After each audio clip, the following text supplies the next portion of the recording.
Good morning, afternoon, or evening, everyone watching this video. Today, we are going to discuss about the chapter Biological Classification, which is the chapter number 2 of class 11th biology. And in this video, we will be covering the entire chapter. So this is basically a one shot. Okay, and this will benefit you for your class 11th examinations and for your NEET examination as well. Okay, so we are going to cover this chapter in the simplest way possible because I will be using a very easy language in order to explain all the stuff written in this chapter. So let's start. Okay, तो सबसे पहले तो इस chapter में है क्या biological classification. What do we discuss about in this chapter. Basically ये जो चैप्टर है बायोलॉजिकल क्लासिफिकेशन, नाम से ही देखो यार इस चैप्टर में ना हम क्लासिफाई करने वाले ऑर्गेनिजम्स को. ठीक है, इस पूरी धरती में कितने सारे ऑर्गेनिजम्स हैं और वो सारे ऑर्गेनिजम्स को हमें अलग अलग कैटेगरीज में भी तो डिवाइड करना है. हम कहीं जाते हैं, हम देखते हैं कहीं प्लांट हैं, कहीं एनिमल हैं, कहीं इंसेक्ट है, कहीं फंगाई है, कहीं पर कोई पैरामीशियन, अमीबा, इतने सारे हमें अलग अलग प्रकार के ऑर्गेनिजम्स दिखते हैं. हमें उन सभी ऑर्गेनिजम्स को अलग अलग कैटेगरीज में डिवाइड करना बहुत इंपॉर्टेंट है अगर हमें उनके बारे में स्टडी करनी है. ठीक है, तो अलग अलग साइंटिस्ट आए जिन्होंने इन सभी ऑर्गेनिजम्स को डिफरेंट कैटेगरीज में डिवाइड किया. ठीक है, तो जो सबसे पहला साइंटिस्ट आए ना उनका नाम था एरिस्टोटल. एरिस्टोटल जो साइंटिस्ट थे उन्होंने क्या किया, सबसे अर्लीस्ट साइंटिफिक क्लासिफिकेशन दिया एरिस्टोटल ने. ठीक है, सबसे पहला जो बेसिस ऑफ क्लासिफिकेशन था ना वो एरिस्टोटल ने दिया.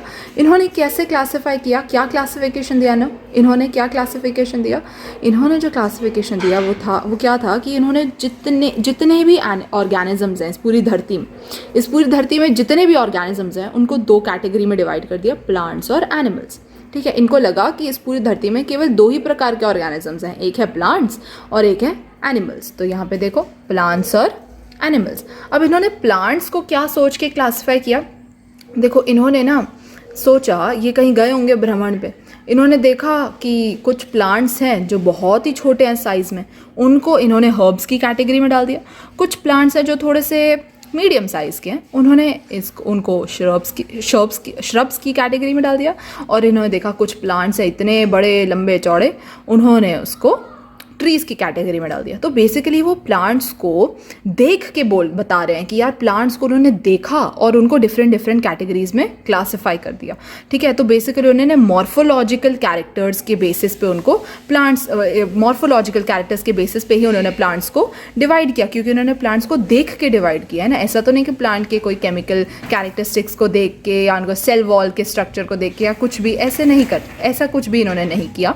इन्होंने केवल उनका मॉर्फोलॉजिकल कैरेक्टर्स को देखा और उनको डिवाइड कर दिया. सिमिलरली उन्होंने ना एनिमल्स को भी डिवाइड किया. उन्होंने देखा कि कुछ ढेर सारे तो जानवर हैं इस पूरी धरती में, तो इन जानवरों को उन्होंने दो कैटेगरी में डिवाइड किया. कुछ जानवरों के पास रेड ब्लड था. ठीक है, जिन जानवरों के पास रेड ब्लड था उनको इन्होंने रेड ब्लड वाले कैटेगरी में डाल दिया. और कुछ एनिमल्स के पास रेड ब्लड नहीं था, उनको इन्होंने नॉन रेड ब्लड वाली कैटेगरी में डाल दिया. ठीक है, किन के पास रेड ब्लड नहीं होता, जैसे कि कुछ इंसेक्ट्स होते हैं जिनके पास रेड ब्लड नहीं होता, जैसे कि कॉकरोच. तो इन्होंने किया क्या, इन्होंने एनिमल्स की ही कैटेगरी में आर्थ्रोपोडा को भी डाल दिया, है ना. इन्होंने प्लांट्स की कैटेगरी में ये तो देखा ही नहीं कि सेल वॉल का स्ट्रक्चर या बॉडी ऑर्गेनाइजेशन कुछ भी नहीं देखा. इन्होंने केवल मॉर्फोलॉजिकल कैरेक्टर्स देखा. मॉर्फोलॉजिकल कैरेक्टर मतलब कि बाहर से वो प्लांट कैसा दिख रहा है उसको देख के ही इन्होंने प्लांट्स को 3 कैटेगरी में डाल दिया. और एनिमल्स का इन्होंने ब्लड के बेसिस में उनको 2 कैटेगरी में क्लासीफाई कर दिया. तो ये तो था एरिस्टोटल की कहानी. और इन्होंने ढेर सारे ऑर्गेनिजम्स, अभी देखो ढेर सारे ऑर्गेनिजम्स को तो इन्होंने कंसिडर ही नहीं किया. कितने सारे स्पीशीज़ हैं जिनको इन्होंने कंसिडर ही नहीं किया, है ना. कितने सारे स्पीशीज़ है जो कि ना ही प्लांट और ना ही एनिमल की कैटेगरी में आते हैं. तो अभी ये सबसे पहले साइंटिस्ट एरिस्टोटल जिन्होंने अपना सबसे पहले साइंटिफिक बेसिस ऑफ क्लासिफिकेशन दिया. अब हम आगे पढ़ते हैं. Next classification was given by Carolus Linnaeus. Carolus Linnaeus एक साइंटिस्ट हैं जिन्होंने 2 किंगडम क्लासिफिकेशन दिया था. ठीक है, अब इन्होंने 2 किंगडम क्लासिफिकेशन दिया तो इन्होंने क्या किया, इन्होंने ना इस दुनिया में जितने भी ऑर्गेनिजम्स हैं उनको 2 किंगडम के तहत क्लासिफाई कर दिया. ठीक है। तो इन्होंने 2 किंगडम्स कौन से दिए? पहला किंगडम दिया इन्होंने प्लांटे और दूसरा किंगडम दिया एनिमेलिया। इन्होंने प्लांटे के अंदर वो सारे जीव डाल दिए जो कि प्लांट्स थे, सभी के सभी प्लांट्स को इन्होंने प्लांटे के अंदर डाल दिया और सभी के सभी एनिमल्स को इन्होंने एनिमेलिया के अंदर डाल दिया। लेकिन इस क्लासिफिकेशन के बहुत सारे ड्रॉबैक्स थे, उन ड्रॉबैक्स के बारे में डिस्कस करना ज़रूरी है। तो अभी मैंने बोला कि कैरोलस लीनियस ने अपना बायोलॉजिकल क्लासिफिकेशन दिया पूरा, एंड उसका जो क्लासिफिकेशन था उसमें उसने 2 किंगडम क्लासिफिकेशन दी, यानी कि इस पूरी धरती में जितने भी ऑर्गेनिजम्स हैं उन सभी ऑर्गेनिजम्स को कैरोलस लीनियस ने 2 किंगडम्स के अंदर क्लासिफाई कर दिया कि या तो वो ऑर्गेनिज्म एक प्लांट है और या तो वो एक एनिमल है, यानी कि प्लांटे और एनिमेलिया के अंदर क्लासिफाई कर दिया। लेकिन इस क्लासिफिकेशन के बहुत सारे ड्रॉबैक्स थे। क्या थे वो ड्रॉबैक्स? यार देखो, उसकी क्लासिफिकेशन में यूकैरियोटिक और प्रोकैरियोटिक के बीच में कोई डिस्टिंग्विश नहीं किया गया, ठीक है। प्लांटे में सारे यूकैरियोटिक प्लांट्स, सारे प्रोकैरियोटिक प्लांट्स सबको डाल दिया, एनिमल्स में सारे यूकैरियोटिक एनिमल, सारे प्रोकैरियोटिक एनिमल सबको डाल दिया, ठीक है। यूनिसेलुलर मल्टीसेलुलर में भी कोई डिस्टिंग्विश नहीं किया गया, सारे यूनिसेलुलर मल्टीसेलुलर को भी एक साथ ही डाल दिया। और फोटोसिंथेटिक और नॉन फोटोसिंथेटिक में भी कोई डिस्टिंग्विश नहीं किया गया, यानी जितने भी फोटोसिंथेटिक और नॉन फोटोसिंथेटिक ऑर्गेनिजम्स हैं उनको भी एक साथ एक ही कैटेगरी में डाल दिया। तो ये एक ड्रॉबैक था कैरोलस लीनियस के क्लासिफिकेशन का, क्योंकि हम ऐसे यूकैरियोटिक और प्रोकैरियोटिक यूनिसेलुलर मल्टीसेलुलर एक साथ तो नहीं डाल सकते, हमें इनको अलग अलग करना होगा, ठीक है। इस वजह से क्या हुआ कि कैरोलस लीनियस का जो 2 किंगडम क्लासिफिकेशन था वो सही नहीं माना गया और 2 किंगडम क्लासिफिकेशन को यहीं पर ख़त्म कर दिया गया, ये क्योंकि 2 किंगडम क्लासिफिकेशन को इनएडिक्वेट माना गया, क्योंकि वो एडिक्वेट नहीं था, उसमें बहुत सारी गलतियाँ थी।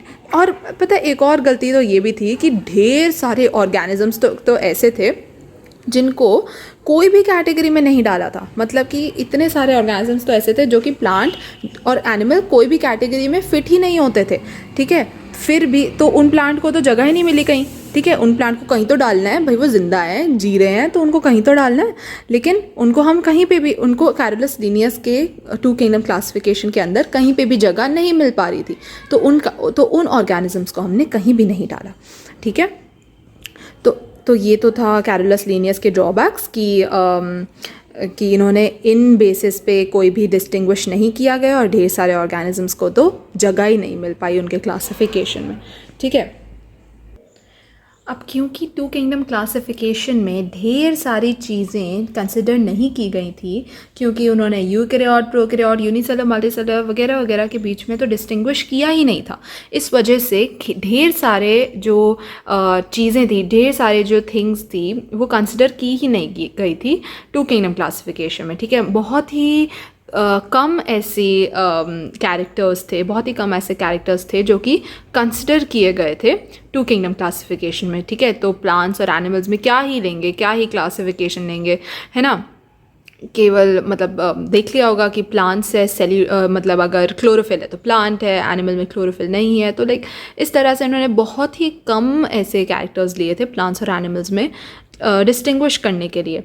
और तो ऐसे कौन से कैरेक्टर्स थे जो उन्होंने लिए ही नहीं थे, ऐसे कौन से कैरेक्टर्स थे जो उन्होंने कंसिडर ही नहीं किए थे प्लांट्स और एनिमल्स में क्लासिफाई करने के लिए। सबसे पहला तो है नेचर ऑफ वॉल। उन्होंने यही नहीं देखा कि आखिर जो सेल वॉल है उसका नेचर कैसा है, ठीक है। उन्होंने ये तो देख लिया कि ठीक है अगर सेल वॉल है तो प्लांट्स में डाल दो, सेल वॉल नहीं है तो एनिमल्स में डाल दो, लेकिन उन्होंने क्या प्लांट्स में ये देखा कि उनका जो वॉल का नेचर है वो क्या है, क्योंकि प्लांट्स के पास जो ग्रीन प्लांट्स होते हैं उनका जो सेल वॉल होता है वो किसका बना होता है, सेल्यूलोज का बना होता है, वेराज जो फंगस होता है उसका सेल वॉल काइटिन का बना होता है, ठीक है। सेल वॉल दोनों के पास है, सेल वॉल दोनों के पास है, but nature of cell wall is different, है ना। लेकिन उनके पास, क्योंकि उन दोनों के पास सेल वॉल है तो उनको प्लांटे के अंदर डाल दिया, ठीक है। तो ये बहुत गलत किया। तो उन्होंने नेचर ऑफ सेल वॉल नहीं देखा, उन्होंने ये नहीं देखा कि उनका मोड ऑफ न्यूट्रिशन क्या है, उन्होंने ये नहीं देखा कि वो खाना किस तरह, कौन से मोड से वो खाना खाते हैं, उनका हैबिटेट, उनका कहाँ पे रहना सहना, और उनका मोड ऑफ रिप्रोडक्शन, कि उनका रिप्रोडक्शन करने का तरीका कैसा है, सेक्सुअल रिप्रोडक्शन है, एसेक्सुअल रिप्रोडक्शन है, उसके बेसिस पे भी इन्होंने डिवाइड नहीं किया। और लास्ट कैटेगरी जो उन्होंने कंसिडर नहीं की थी वो है फाइलोजेनेटिक रिलेशनशिप्स, इसका मतलब है एवोल्यूशनरी रिलेशनशिप्स। यानी कि उन्होंने ये नहीं देखा कि आखिर ये जो ऑर्गेनिजम्स जो हैं जिनको ये बांट रहे हैं डिफरेंट डिफरेंट कैटेगरी में, आखिर वो इवॉल्व कैसे होंगे, किस तरह से उनका एवोल्यूशन होगा। उन्होंने एवोल्यूशनरी रिलेशनशिप्स भी नहीं कंसिडर किए। ठीक है, तो ये सारी चीज़ें थी जो उन्होंने देखी ही नहीं थी, कंसिडर ही नहीं की थी उन ऑर्गेनिजम्स को प्लांट्स और एनिमल्स की कैटेगरी में डालने से पहले। अब क्योंकि टू किंगडम क्लासिफिकेशन फ्लॉप हो गया था, क्योंकि उसको इनएडिक्वेट कंसिडर कर दिया था, अब आए एक साइंटिस्ट जिनका नाम था हैकेल, जिन्होंने थ्री किंगडम क्लासिफिकेशन दिया। उन्होंने सोचा कि ठीक है, कुछ ऑर्गेनिजम्स ही तो बचे हैं, उन सबको ना प्रोटेस्टा में डाल देते हैं। उन्होंने सभी बचे कुछ ऑर्गेनिजम्स को प्रोटेस्टा में डाल दिया। अब ये भी तो गलत है यार, उन्होंने प्रोटेस्टा में सारे प्रोकैरियोट्स, यूकैरियोट्स सभी को प्रोटेस्टा में डाला उन्होंने, तो ये तो गलत हो गया। तो अब क्या हुआ, अब आया एक फोर किंगडम क्लासिफिकेशन जो कि कोपलैंड नाम के साइंटिस्ट ने दिया था। उन्होंने बोला रुको मैं ना सब कुछ ठीक करता हूँ। उन्होंने एक नई कैटेगरी डाल दी मोनेरा नाम की। ठीक है, मोनेरा अब 4 हो गए इसमें, मोनेरा, प्रोटेस्टा, प्लांटे एनिमेलिया। पहले कितने थे, केवल प्लांटे एनिमेलिया था। अब प्लांटे एनिमेलिया के साथ आ गया प्रोटेस्टा और एक मोनेरा भी आ गया। ठीक है, मोनेरा एक नया आ गया। प्रोटेस्टा जो था वो 3 किंगडम क्लासिफिकेशन में नया था, जो कि हैकेल ने दी थी 3 kingdom classification. 4 kingdom classification Copeland ने दी, जिसमें 4 आ गए हैं। ठीक है, और एक नया जो आया है वो है मोनेरा। ठीक है, तो इन्होंने बोल दिया कि ठीक है, अब मैं ना मोनेरा भी एक एक्स्ट्रा डाल देता हूँ। देखो, हम ना इन सब के बारे में डिटेल में पढ़ेंगे, तो अभी मैं इनमें से किसी के बारे में भी तुम्हें कोई ज़्यादा जानकारी नहीं देने वाली हूँ। बस इतना देख लो कि यार जो मोनेरा है और प्रोटेस्टा, इनमें क्या होता है कि मोनेरा में जितने भी ऑर्गेनिजम्स होते हैं वो सारे के सारे प्रोकैरियोटिक होते हैं, और प्रोटेस्टा में जितने भी ऑर्गेनिजम्स होते हैं वो सारे के सारे यूकैरियोटिक होते हैं। पहले इन्होंने केवल एक प्रोटेस्टा नाम का डाला था हैकेल ने, तो उसमें सारे ही प्रोकैरियोटिक यूकैरियोट सब आ रहे थे, तो ये तो मुसीबत हो रही थी ना। फिर कोपलैंड नाम के साइंटिस्ट ने एक मोनेरा भी एक्स्ट्रा डाल दिया, जिसमें सारे के सारे प्रोकैरियोट्स हैं और प्रोटेस्टा में सारे यूकैरियोट्स हैं। ठीक है, अब हम इसके बारे में बहुत डिटेल में बात करेंगे। अभी इसके बाद देखो, अभी भी कमी पड़ रही थी। अभी एक पूरा के पूरा एक किंगडम था जो कि लाना बाकी था, क्योंकि एक अलग स्पीशी थी, वो थी फंगाई की तो जो अलग सी स्पीशी थी, उसको अभी तक कहीं पे भी नहीं डाला गया था, क्योंकि जो फंगाई है ना वो इसमें कहीं पे भी फिट नहीं हो रहे थे। तो फंगाई को एक अलग किंगडम दे दिया गया। ठीक है, और तब एक 5 किंगडम क्लासिफिकेशन आया, तो अब हम उसके बारे में बात करते हैं। तो 4 किंगडम क्लासिफिकेशन के बाद आया है 5 किंगडम क्लासिफिकेशन, जो कि दिया था R.H. वाइटेकर ने। कब, कौन से सन में दिया था, 1869 में R.H. वाइटेकर ने 5 किंगडम क्लासिफिकेशन दिया। ठीक है, 5 किंगडम क्लासिफिकेशन में उसने इंक्लूड क्या क्या किया, उसने मोनेरा डाला, उसने प्रोटेस्टा डाला, फंगाई डाला, प्लांटे डाला और एनिमेलिया डाल दिया। तो जैसे मैंने थोड़ी देर पहले बताया कि फंगाई को एक अलग से रिकग्नाइजेशन मिलनी चाहिए थी, क्योंकि वो कोई भी कैटेगरी में फिट नहीं हो रहा था, ना ही वो प्लांटे में जा रहा था, ना एनिमेलिया में, ना प्रोटेस्टा, ना मोनेरा, क्योंकि वो एक अलग सी ही स्पीशीज थी। अब R.H. वाइटेकर ने 5 किंगडम क्लासिफिकेशन तो दे दिया, लेकिन आखिर इसने कौन कौन से क्राइटेरिया को दिमाग में रख के इस 5 किंगडम क्लासिफिकेशन को दिया, यानी कि ऐसे कौन से क्राइटेरिया को उन्होंने कंसिडर किया कि इसके बेसिस पे ही मैं ऑर्गेनिजम्स को डिवाइड करूँगा 5 किंगडम्स में। तो सबसे पहला जो क्राइटेरिया उन्होंने यूज़ किया वो था सेल स्ट्रक्चर के अंदर ही वो सेल वॉल का ऑर्गेनाइजेशन, सेल वॉल का नेचर वगैरह वो सब कुछ सेल स्ट्रक्चर के अंदर ही आ जाता है। दूसरा है बॉडी ऑर्गेनाइजेशन।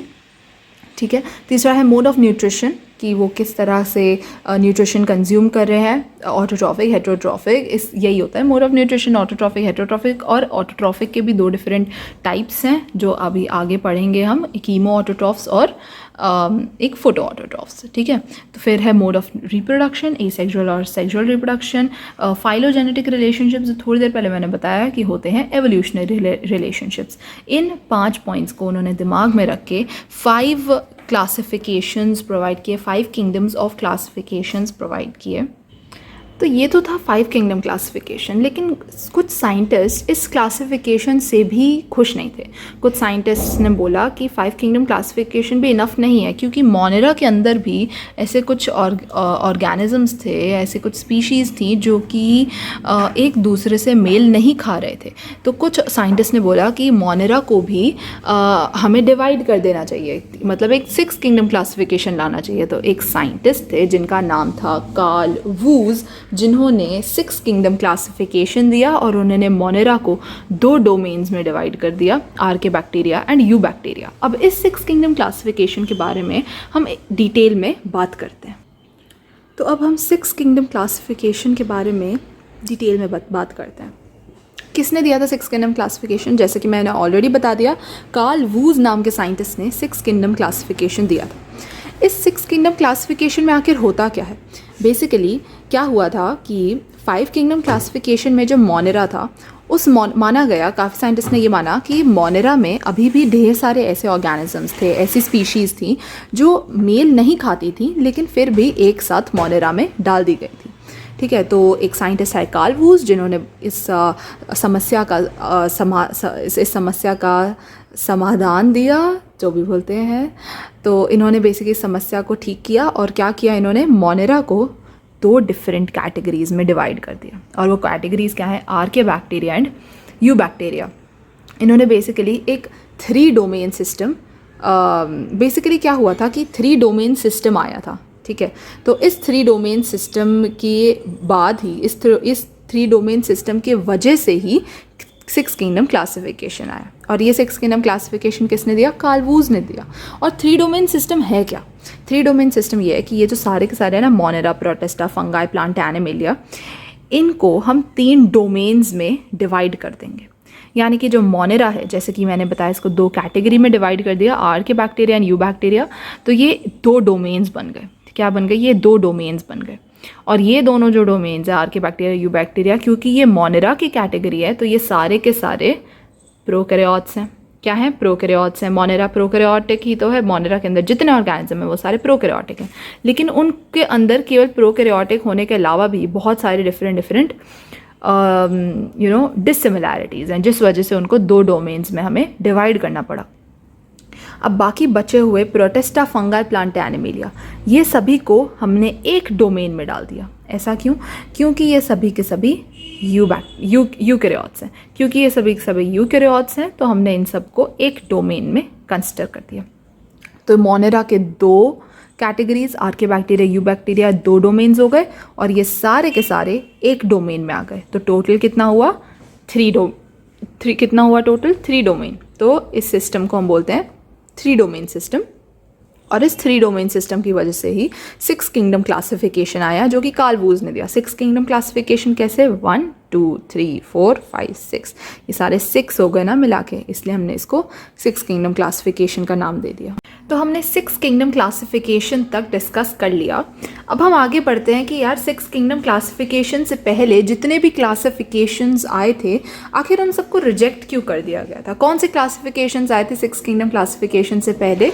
एरिस्टोटल का था, लीनियस का था, हैकेल का था, कोपलैंड का था और वाइटिकर का था। एरिस्टोटल ने क्या दिया था? एरिस्टोटल ने सबसे पहला जो क्लासिफिकेशन दिया था प्लांट्स और एनिमल्स का।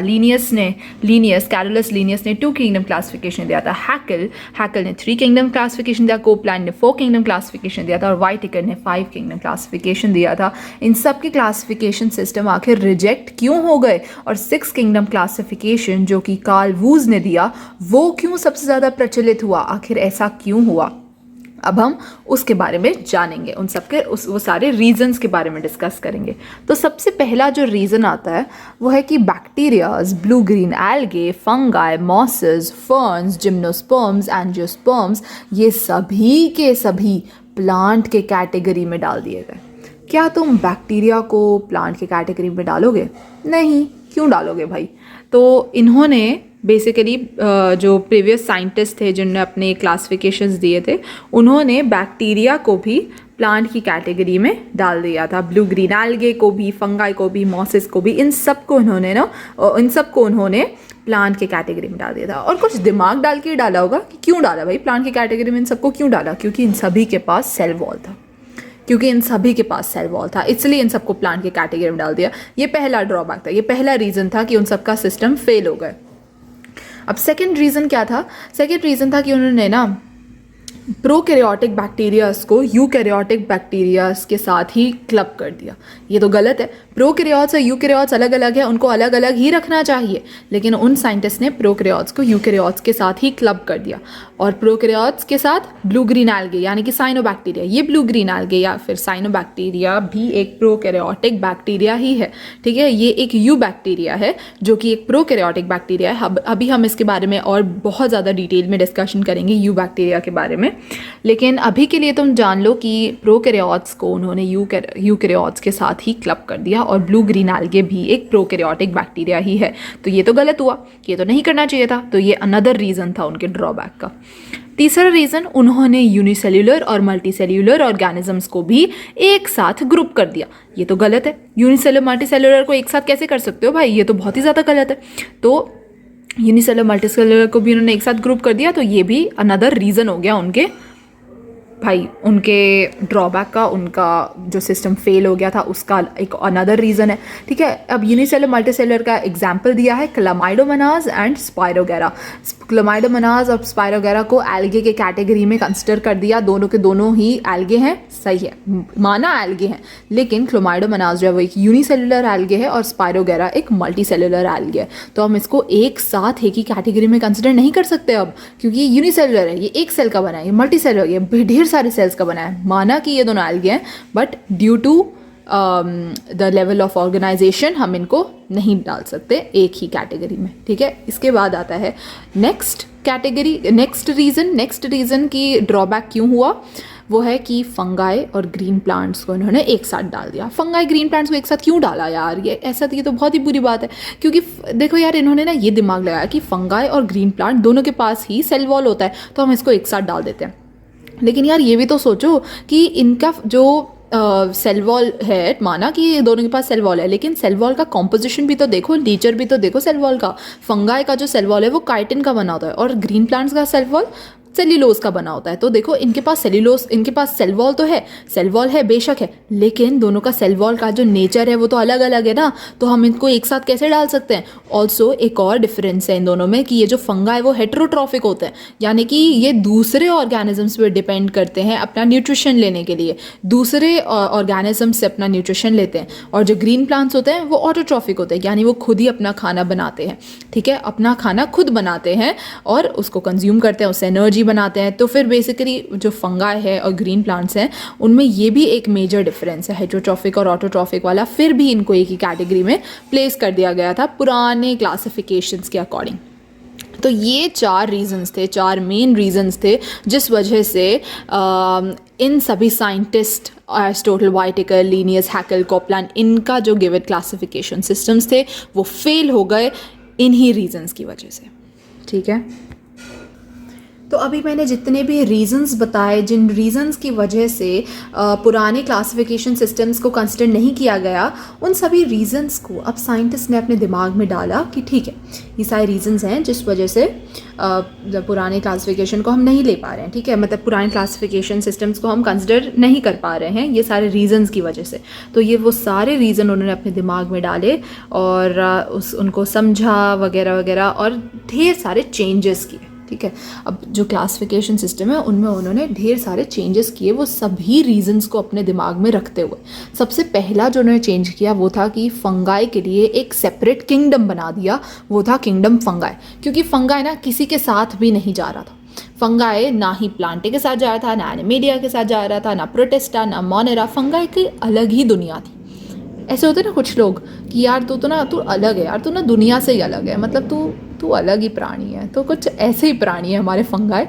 तो इनके लिए हमें एक अलग सा किंगडम बनाना पड़ा, ठीक है, जो कि है किंगडम फंगाई, ठीक है। दूसरा चेंज क्या किया गया, जितने भी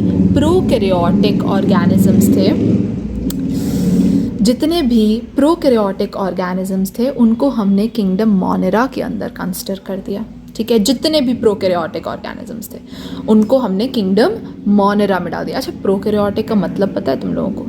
प्रोकैरियोटिक ऑर्गेनिजम्स वो ऑर्गेनिजम्स होते हैं जिनके पास एक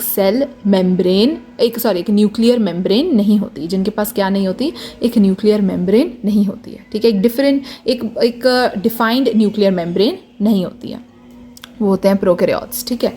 तो ये तो हो गया सेकेंड चेंज जो कि किया गया कि प्रोकैरियोट्स को मोनेरा किंगडम में डाल दिया। अब तीसरा चेंज, जितने भी यूनिसेल्यूलर यूकैरियोट्स थे उनको किंगडम प्रोटिस्टा में डाल दिया गया। कितना इजी है ना, कि जितने भी प्रोकैरियोट्स हैं उनको किंगडम मोनेरा में डाल दिया, जितने भी यूकैरियोट्स हैं, जितने भी यूनिसेल्यूलर यूकैरियोट्स हैं, यूनिसेल्यूलर इसलिए बोलें कि यार देखो हम भी तो यूकैरियोट्स हैं, हम भी यूकैरियोटिक हैं, लेकिन क्या हम प्रोटिस्टा में आते हैं? नहीं, हम तो एनिमेलिया में आते हैं ना। लेकिन क्यों हम एनिमेलिया में क्यों आते हैं? क्योंकि हम तो मल्टी सेलुलर हैं, हम मल्टी सेलुलर यूकैरियोट्स हैं। लेकिन जो यूनिसेल्युलर यूकैरियोट्स हैं वो किस में आएंगे? प्रोटिस्टा में, क्योंकि ये केवल एक ही सेल के बने हैं और ये यूकैरियोट। तो जितने भी यूकैरियोटिक यूनिसेल्युलर ऑर्गेनिजम्स थे उनको हमने किंगडम प्रोटिस्टा में कंसिडर कर लिया था। और इन यूनिसेलुलर यूकैरियोटिक ऑर्गेनिज्म का एक एग्जाम्पल भी है, that is Chlamydomonas and chlorella. ये जो दोनों ऑर्गेनिजम्स हैं, क्लामाइडोमोनास एंड क्लोरेला, इनको हमने प्रोटिस्टा के अंदर कंसिडर किया है। ठीक है, किसके अंदर कंसिडर कर लिया? प्रोटिस्टा के अंदर, क्योंकि ये दोनों यूनिसेल्युलर है और ये दोनों क्या हैं? यूकैरियोटिक हैं, क्लामाइडोमोनास एंड क्लोरेला। थोड़ी देर पहले मैंने क्लामाइडोमोनास के बारे में बताया था ना कि क्लामाइडोमोनास क्या होता है? क्लामाइडोमोनास होता है unicellular algae, right, unicellular algae. और दूसरा क्या था? एक और था क्लामाइडोमोनास के साथ मैंने एक और बताया था एग्जाम्पल, जो कि था एक मल्टी सेल्युलर एल्गे। क्या था वो? स्पायरोगायरा मैंने बताया था कि वो एक मल्टीसेलुलर एल्गे है। ठीक है, तो इस टाइप के क्वेश्चंस ना नीट में पूछे जा सकते हैं, तो फिर ये तुम्हें थोड़ा दिमाग में रखना होगा। क्लामाइडोमोनास एंड क्लोरेला प्रोटिस्टा के अंदर कंसिडर किए गए क्योंकि वो यूनिसेल्युलर यूकैरियोट है। ठीक है, अब ये जो क्लामाइडोमोनास क्लोरेला है, ये पहले earlier they were placed under algae, वो भी प्लांट्स के अंदर। ठीक है, ये वैसे तो एल्गे की कैटेगरी है, क्लामाइडोमोनास एक एल्गे की ही कैटेगरी, यूनिसेलुलर एल्गे है, बट ये प्लांटे के अंदर कंसिडर किए जा रहे थे, जो कि अब बंद कर दिया। अब इनको प्लांटे के अंदर कंसिडर नहीं करेंगे, अब इनको किंगडम प्रोटिस्टा के अंदर कंसिडर करेंगे। ठीक है, जो मैंने पूरे ढेर सारे इतने सारे जो मैंने रीजंस बताए थे उनके ड्रॉबैक के, उनके क्लासिफिकेशन रिजेक्ट होने के, जो इतने सारे साइंटिस्ट उनके इतने सारे क्लासिफिकेशन रिजेक्ट हो गए थे, उनके जो मैंने इतने सारे रीज़न बताए थे, उनमें से एक रीज़न था ना कि यूनिसेलुलर मल्टीसेलुलर को एक साथ डाल दिया था। तो अभी उन्हीं रीजंस को हमने ठीक किया है। ठीक है, साइंटिस्ट ने थोड़ा दिमाग लगा के उन्हीं रीजंस को अपने दिमाग में रख के पूरे जो क्लासिफिकेशन सिस्टम है उसको ठीक किया है। ठीक है, भजन हो रहा है पास में तो वो आवाज़ें आ रही होंगी तुम लोगों को। Another example of protista is paramecium and amoeba. So paramecium and amoeba have also been considered under the kingdom Protista। तो ये जो पैरामीशियम एंड अमीबा है, ये बेसिकली पहले एनिमेलिया में डाल दिए गए थे क्योंकि इनके पास सेल वॉल नहीं थी। ठीक है, they were earlier placed in animal kingdom because they lacked the cell wall. और अब क्योंकि उनके पास सेल वॉल अभी भी नहीं है वैसे तो, हाँ, लेकिन अब उनको प्रोटिस्टा में डाल दिया गया। क्यों? क्योंकि प्रोटिस्टा के गुण हैं उनके अंदर। प्रोटिस्टा के कौन से गुण हैं उनमें? कि जो पैरामीशियम और अमीबा हैं वो यूनिसेल्युलर हैं और यूकैरियोटिक हैं, इसलिए इनको प्रोटिस्टा में डाला गया है। ठीक है, तो ये था दूसरा एग्जाम्पल। इससे पहले हमने डिस्कस किया क्लामाइडोमोनास एंड क्लोरेला के बारे में, और अब हमने डिस्कस किया पैरामीशियम एंड अमीबा के बारे में। अब हम डिस्कशन करते हैं किंगडम मोनेरा के बारे में। ठीक है, जो किंगडम मोनेरा है सबसे पहला किंगडम है, सबसे ज़्यादा सबसे पहला किंगडम है ऑफ कोर्स। एंड ये वाला जो किंगडम है मोनेरा, इसमें कौन से टाइप के ऑर्गेनिजम्स आते हैं? अभी जो हमने थोड़ी देर पहले डिस्कस किया था, जो मोनेरा किंगडम है उसमें पता है कौन से टाइप के ऑर्गेनिजम्स आते हैं? इसमें प्रोकैरियोटिक ऑर्गेनिजम्स आते हैं। कौन से ऑर्गेनिजम्स? Prokaryotic organisms. और सबसे सोल मेंबर्स कौन है प्रोकैरियोटिक ऑर्गेनिजम्स के? बैक्टीरियाज। सबसे पहले कोई बोलता है प्रोकैरियोटिक ऑर्गेनिज्म, हमारे दिमाग में सबसे पहली छवि किसकी बनती है? बैक्टीरियाज की बनती है ना। तो जो मोनेरा किंगडम है उसके जो सोल मेंबर्स है ना, वो है बैक्टीरियाज। यानी कि ये भाई सिंहासन पे बैठे हैं किंगडम मोनेरा के अंदर। किंगडम मोनेरा के अंदर इनका राज चलता है। ठीक है, ये सोल मेंबर्स हैं मोनेरा के अंदर। ठीक है, मतलब सबसे ज़्यादा मात्रा में प्रेजेंट है बैक्टीरियाज किंगडम मोनेरा के अंदर। अब ये जो बैक्टीरियाज है ना, मोस्ट अबंडेंट माइक्रो ऑर्गेनिज्म है, यानी कि किंगडम मोनेरा के अंदर ये सबसे ज़्यादा क्वांटिटी में प्रेजेंट, सबसे ज़्यादा मात्रा में प्रेजेंट है। ठीक है, और हर जगह प्रेजेंट होते हैं बैक्टीरिया। जहाँ मुंडे घुमाओ तुम्हें वहाँ पर बैक्टीरिया दिखेगा। अब ये बैक्टीरिया होते तो माइक्रो ऑर्गेनिजम्स हैं, तो हमारी नेकेड आइज को तो नहीं दिखेंगे, अच्छी बात है, क्योंकि हर जगह होते हैं, लिटरली हर जगह बैक्टीरियाज प्रेजेंट होते हैं। और इवन मतलब कि नॉर्मल कंडीशंस में तो प्रेजेंट होते ही हैं, एक्सट्रीम कंडीशंस में भी बैक्टीरियाज प्रेजेंट होते हैं। यानी कि अगर तुम डेजर्ट में भी चले जाओ, तुम बहुत बर्फीली जगह भी चले जाओ, तुम हॉट स्प्रिंग्स में चले जाओ, तुम डीप ओशंस में चले जाओ, तुम्हें वहाँ पे बैक्टीरियाज मिलेंगे। तुम्हें मारियाना ट्रेंच में भी बैक्टीरिया देखने को मिल जाएगा। तो मतलब बैक्टीरिया मोस्ट एक्सट्रीम कंडीशंस में भी पाए जाते हैं। ठीक है, ये जितनी भी जगहें लिखे ना, hot springs, desert, snow, deep oceans, ये बहुत ही ज़्यादा ऐसी जगहें हैं जहाँ पर लाइफ का मिलना बहुत मुश्किल है, और इन जगहों पर भी बैक्टीरिया होते हैं। मतलब कि देखो भाई, इनका राज तो देखो तुम। और ये जो बैक्टीरिया है ना, ये पैरासाइट के फॉर्म में भी रह सकते हैं। यानी कि ये पैरासाइट्स, तुम्हें पता है ना क्या होते हैं, कि जैसे पैरासाइट्स 2 टाइप्स होते हैं, एंडो पैरासाइट और एक्टो पैरासाइट। तो ये जो बैक्टीरियाज है, ये in the form of parasite भी रह सकते हैं। यानी कि अगर ये एंडो पैरासाइट के फॉर्म में रह रहे हैं तो हमारे शरीर के अंदर भी रह सकते हैं, और अगर ये एंडो पैरासाइट के फॉर्म में रह रहे हैं तो हमारे शरीर के अंदर भी रह सकते हैं, और एक्टो पैरासाइट के फॉर्म में रह रहे हैं तो हमारे शरीर के बाहर भी रह सकते हैं। ठीक है, तो ये तो था बैक्टीरियाज के बारे में थोड़ा सा डिस्कशन। अब हम इन्हीं बैक्टीरियाज के बारे में और बात करते हैं, इनके शेप्स के बारे में जानते हैं। अपना हम बैक्टीरियाज के बारे में और डिस्कशन करेंगे और उनके शेप्स के बारे में डिस्कशन करेंगे। ठीक है, बैक्टीरियाज प्रेजेंट है पूरी दुनिया में, इतने ढेर बैक्टीरिया प्रेजेंट है, उनका कोई शेप भी तो होगा, है ना। अब सबसे पहला जो शेप के बारे में हम बात करें वो है कोकाई। कोकाई ऐसे गोल गोल शेप के बैक्टीरियाज प्रेजेंट होते हैं, उनको हम कोकाई बोलते हैं। सिंगुलर होता है कॉकस और प्लूरल होता है कोकाई। एग्जाम्पल, इस शेप के जो बैक्टीरियाज प्रेजेंट होते हैं वो कौन से बैक्टीरियाज होते हैं? Streptococcus bacteria. स्ट्रेप्टोकॉकस का तुमने नाम सुना है? स्ट्रेप्टोकॉकस निमोनिया, वो वाला बैक्टीरिया जो कि निमोनिया कॉज करता है, राइट, याद है? तो स्ट्रेप्टोकॉकस, स्ट्रेप्टोसेफाइलोकॉकस, तो ये एग्जाम्पल हो गए कोकाई शेप वाले बैक्टीरिया के। नेक्स्ट शेप है जो बैक्टीरिया का, जिसके बारे में हम डिस्कस करते हैं, वो है स्पाइरेला। देखो, स्पाइरेला शेप ना ऐसा दिखता है, इस शेप में भी बैक्टीरिया प्रेजेंट होता है। और ये जो तुम्हें ये डंडियाँ निकली दिख रही है, done done done, this is nothing but flagella. क्या है ये? फ्लैजेला। ये फ्लैजेला बैक्टीरिया को मूवमेंट के लिए हेल्प करता है। अगर वो बैक्टीरिया मोटाइल होता है, यानी कि वो एक ऐसा बैक्टीरिया होता है जो कि चल फिर सकता है, उस बैक्टीरिया को मूवमेंट के लिए ये फ्लैजेला हेल्प करता है। अब ये जो स्पाइरेला है ना, इसके एग्जाम्पल्स बता देते हैं कि इस शेप में कौन से बैक्टीरियाज प्रेजेंट होते हैं। पहला एग्जाम्पल है स्पाइरलम वॉल्यूटेंस, स्पाइरलम वॉल्यूटेंस, और दूसरा एग्जाम्पल है ट्रेपोनेमा पैलेडियम। अच्छा, ये जो ट्रेपोनेमा पैलेडियम नाम का बैक्टीरिया है, ये सिफिलिस नाम की बीमारी कॉज करता है। तो ये क्वेश्चंस नीट में पूछे जा सकते हैं, तो ये तुम्हें लर्न करना पड़ेगा कि जो स्पाइरेला है वो स्पाइरलम वॉल्यूटेंस कॉज कर सकता है, और स्पाइरलम वॉल्यूटेंस नाम का जो बैक्टीरिया है वो स्पाइरेला वाली शेप को पोजेस करता है। ट्रिपोनेमा पैलेडियम नाम का जो बैक्टीरिया है वो स्पाइरेला शेप को पोजेस करता है, और ट्रिपोनेमा पैलेडियम जो बैक्टीरिया है वो सिफिलिस नाम की बीमारी भी कॉज कर सकता है। Next shape that we discuss about is the third shape, that is bacilli। तो इस शेप के भी बैक्टीरियाज दुनिया भर में प्रेजेंट है। ठीक है, तो इस तरह का ये शेप होता है बैसिली। तो ये तुम्हें दिख रहा है, देखो ये ना रॉड जैसा स्ट्रक्चर है, तो हम इसको रॉड शेप्ड बोल सकते हैं। और यहाँ पे जो ये गोल गोल दिख रहा है ना, इसको हम स्पोर्स बोलते हैं। क्या बोलते हैं? स्पोर्स। तो इस शेप के भी बैक्टीरियाज प्रेजेंट है। एग्जाम्पल, लैक्टोबैसिलस, नाम सुना होगा, लैक्टोबैसिलस LAB लैब बैक्टीरिया। तो ये वो बैक्टीरिया है जो कि दूध को कर्ड में कन्वर्ट करने के लिए हेल्प करता है, राइट। तो लैक्टोबैसिलस बैक्टीरिया का जो शेप है वो बैसिली शेप होता है। इस तरह का शेप का ये बैक्टीरिया होता है। ठीक है, तो ये हो गया थर्ड शेप, यहाँ पर ख़त्म हुआ। फोर्थ शेप जो है, जिसके बारे में हम डिस्कस कर रहे हैं, वो है विब्रियो शेप। विब्रियो शेप के बैक्टीरियाज भी दुनिया भर में पाए जाते हैं। विब्रियो शेप कुछ इस तरह का दिखता है, और इस शेप के बैक्टीरिया का मैं एक एग्जांपल देती हूँ, वो है विब्रियो कॉलेरा। जिस बैक्टीरिया से हमें कॉलेरा हो जाता है, उस बैक्टीरिया का शेप विब्रियो शेप होता है। तो हमने 4 शेप्स कर लिए। सबसे पहला तो शेप था वो था कॉकस। उसके एग्जाम्पल में दिए स्ट्रेप्टोकॉकस एंड स्ट्रेप्टोसेफाइलो। फिर दूसरा जो हमने शेप किया वो था स्पाइरेला शेप। स्पाइरेला शेप का एग्जाम्पल मैं बोला था स्पाइरलम वॉल्यूटेंस एंड ट्रेपोनेमा पैलेडियम। और फिर तीसरा शेप हमने किया बैसिला, जिसका एग्जाम्पल था लैक्टोबैसिलस।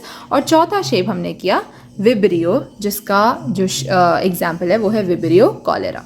अच्छा, तो जो मैं बेसिकली यहाँ पर तुम्हें ब्लैक बोर्ड पे या वाइट बोर्ड में समझा रही हूँ, उन सभी के बहुत in detail and colourful notes मैंने बना रखे हैं। तो if you want those notes as well, just comment about it and I will provide you I'll provide you with those notes as।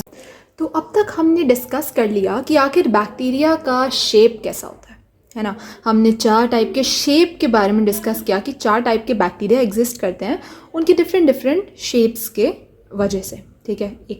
एक शेप था कोकाई, एक शेप था spirilla, एक शेप था विब्रियो और एक शेप था बैसिली, राइट। तो ये हमने 4 टाइप ऑफ शेप्स के बेसिस पे हमने बैक्टीरियाज को क्लासिफाई कर दिया, कैटेगराइज कर दिया था, ठीक है। अब हम आगे बात करते हैं।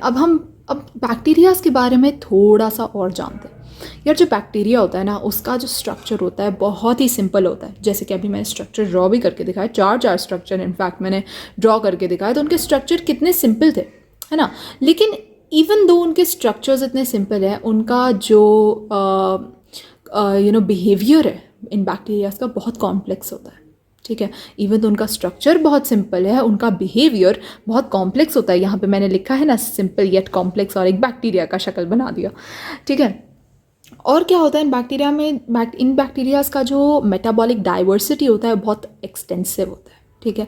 ये एनसीईआरटी की डायरेक्ट लाइन है, मोस्ट एक्सटेंसिव मेटाबॉलिक डाइवर्सिटी। तो ये क्वेश्चन आ सकता है नीट में कि ऐसा कौन है जिसका बहुत ज़्यादा एक्सटेंसिव मेटाबॉलिक डाइवर्सिटी होता है, वो है bacteria.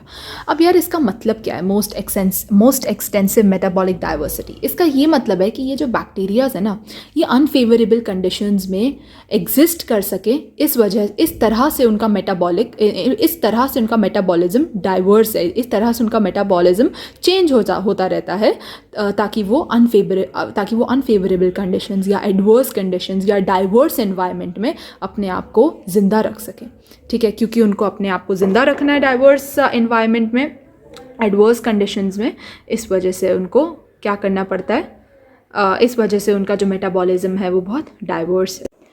Next, we are going to talk about the 2 types of bacteria that are existing. First are the autotrophic bacteria and second are the heterotrophic bacteria. Okay. Now, what are autotrophic bacteria? These are the bacteria which synthesize their own food, which make their own food. Whereas heterotrophic bacteria are those bacteria which are dependent on other organisms or other dead and decaying matter for their food. तो ये वो bacteria हैं जो कि दूसरों पर depend करते हैं अपने पेट भरने के लिए, अपने पेट की भूख को ख़त्म करने के लिए दूसरे ऑर्गेनिजम्स पे डिपेंड करते हैं। अब या तो वो जिंदा ऑर्गेनिजम्स पे डिपेंड कर सकते हैं या फिर वो मरे हुए डेड मैटर पे भी डिपेंड कर सकते हैं, ठीक है। अब जो ऑटोट्रॉफ्स होते हैं, ऑटोट्रॉफिक बैक्टीरियाज जो होते हैं, वो 2 टाइप्स के होते हैं, ठीक है। Photosynthetic autotrophs and chemosynthetic autotrophs, ठीक है। Photosynthetic autotrophs and chemosynthetic autotrophs, ये 2 टाइप के ऑटोट्रॉफिक बैक्टीरियाज होते हैं। देखो, फोटोसिंथेटिक नाम से ही पता चल रहा है कि ये जो बैक्टीरियाज हैं, क्योंकि ये ऑटोट्रॉफिक है, यानी कि अपना खुद का खाना बनाएंगे। और फोटोसिंथेटिक ऑटोट्रॉफ का मतलब है यार, ये फोटोसिंथेसिस प्रोसेस के हेल्प से अपना खुद का खाना बनाएंगे, है ना। यानी कि सनलाइट, वाटर और कार्बन डाइऑक्साइड के हेल्प से ये अपना खुद का खाना सिंथेसाइज करेंगे, ठीक है। और जो ये फोटोसिंथेटिक ऑटोट्रॉफ्स होते हैं, ये जो हाइड्रोजन लेते हैं ये पानी से लेते हैं, ठीक है। सेकेंड स्टेप ऑफ फोटोसिंथेसिस हमें पता है कि ये हाइड्रोजन लेते हैं और हाइड्रोजन कंज्यूम करते हैं और ऑक्सीजन का निर्माण करते हैं, right. Oxygen as a by product इनको फॉर्म करना होता है। तो जब ये हाइड्रोजन कंज्यूम कहाँ से करते हैं फोटोसिंथेटिक ऑटोट्रॉफ्स? वाटर से कंज्यूम करते हैं, ठीक है। और जो कीमोसिंथेटिक ऑटोट्रॉफ्स होते हैं, obviously as the name suggest, autotrophs हैं, यानी कि अपना खाना खुद बनाते हैं। और कीमोसिंथेटिक ऑटोट्रॉफ्स हैं, इसका मतलब ये है कि ये कीमोसिंथेसिस प्रोसेस के हेल्प से अपना खाना बनाते हैं, फोटोसिंथेसिस नहीं, कीमोसिंथेसिस। फोटोसिंथेटिक ऑटोट्रॉफ्स फोटोसिंथेसिस वाले प्रोसेस से अपना खाना बनाते हैं और कीमोसिंथेटिक ऑटोट्रॉफ्स कीमोसिंथेसिस वाले प्रोसेस से अपना खाना बनाते हैं। अब ये जो कीमोसिंथेसिस प्रोसेस होता है, इसमें भी हाइड्रोजन की ज़रूरत होती है, ठीक है। अपना खुद का खाना बनाने के लिए हाइड्रोजन की ज़रूरत होती है। तो ये जो कीमोसिंथेटिक ऑटोट्रॉफ्स हैं, ये हाइड्रोजन कहाँ से लेते हैं? ये हाइड्रोजन लेते हैं इनऑर्गेनिक सोर्सेज से। कहाँ से लेते हैं? इनऑर्गेनिक सोर्सेज से ये अपना खाना लेते हैं, ठीक है। तो क्योंकि ये अपना खाना इनऑर्गेनिक सोर्सेज से लेते हैं तो हम इनको कीमोसिंथेटिक ऑटोट्रॉफ्स के कैटेगरी में सॉरी, ये जो अपना हाइड्रोजन है ये इनऑर्गेनिक सोर्सेज से लेते हैं। मैंने क्या बोल दिया था, आई एम सो सॉरी। जैसे फोटोसिंथेटिक ऑटोट्रॉफ्स हाइड्रोजन लेते हैं पानी से, जो सेकेंड स्टेप था इसका कि इनको हाइड्रोजन लेना होता है oxygen as a by product बनाने के लिए, पानी से ये हाइड्रोजन लेते हैं। वेरा जो कीमोसिंथेटिक ऑटोट्रॉफ्स है वो हाइड्रोजन लेते हैं इनऑर्गेनिक सोर्सेज से। ठीक है, कहाँ से हाइड्रोजन लेते हैं? इनऑर्गेनिक सोर्सेज से। ये बहुत बड़ा डिफरेंस है कीमोसिंथेटिक और फोटोसिंथेटिक ऑटोट्रॉफ्स के बीच में। ठीक है, ये कीमोसिंथेटिक और फोटोसिंथेटिक ऑटोट्रॉफ्स किसके टाइप्स हैं? ऑटोट्रॉफिक बैक्टीरियाज के टाइप्स है। अब इनके एग्जाम्पल्स भी देख लो यार कि जो फोटोसिंथेटिक ऑटोट्रॉफ्स है उनका एग्जाम्पल है साइनोबैक्टीरिया और कीमोसिंथेटिक ऑटोट्रॉफ का एग्जाम्पल है ग्रीन सल्फर बैक्टीरिया। ठीक है, ग्रीन सल्फर बैक्टीरिया मैंने गूगल किया तो उसमें बता रहा था कि ये फोटोट्रॉफिक ऑटोट्रॉफ्स होते हैं, बट बिल्कुल भी ध्यान नहीं देना है। गूगल पे ऐसे कई साइट्स पे लिखा हुआ है कि ये फोटोसिंथेटिक ऑटोट्रॉफ्स होते हैं, बट ये गलत है। फोटोसिंथेटिक ऑटोट्रॉफ्स नहीं होते हैं। Green sulphur bacteria chemosynthetic autotrophs होते हैं। ठीक है, ये याद रखना।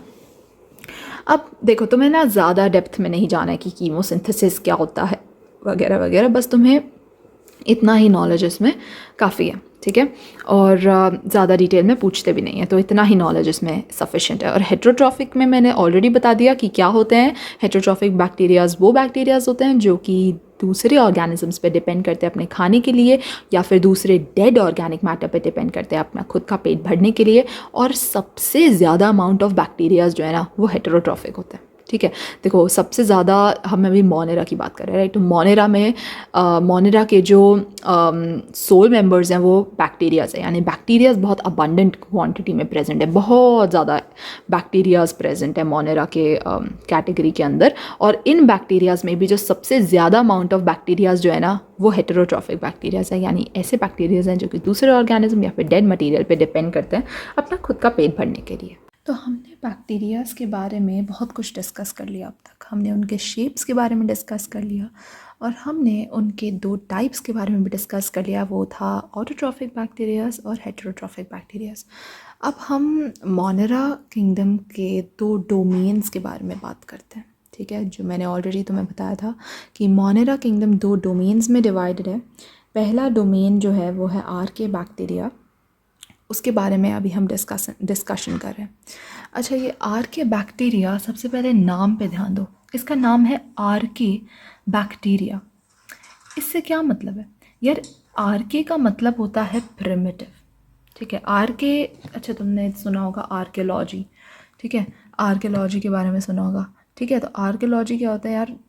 पुराने ज़माने के पुराने चीज़ों के बारे में स्टडी करना, है ना, फॉसिल्स वगैरह, तो उसको हम आर्कियोलॉजी बोलते हैं। तो आर्के बैक्टीरिया नाम से ही पता चल रहा है कि ये प्रिमिटिव बैक्टीरियाज हैं, यानी कि ये ऐसे बैक्टीरियाज हैं जो कि बहुत पहले पाए जाते थे। ठीक है, यानी कि ये प्रिमिटिव बैक्टीरियाज हैं। अब ये जो प्रिमिटिव बैक्टीरियाज होते हैं ना, ये बहुत स्पेशल होते हैं। ठीक है, they are very special. Question आता है क्यों?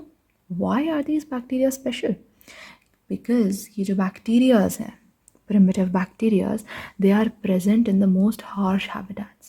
ये स्पेशल इसलिए हैं ये बैक्टीरियाज क्योंकि ये बहुत ही ज़्यादा हार्श हैबिटेट्स में प्रेजेंट है, यानी कि एडवर्स कंडीशंस में प्रेजेंट है। ठीक है, ऐसे जगहों पे प्रेजेंट है जहाँ पर लाइफ एग्जिस्ट होना मुश्किल है।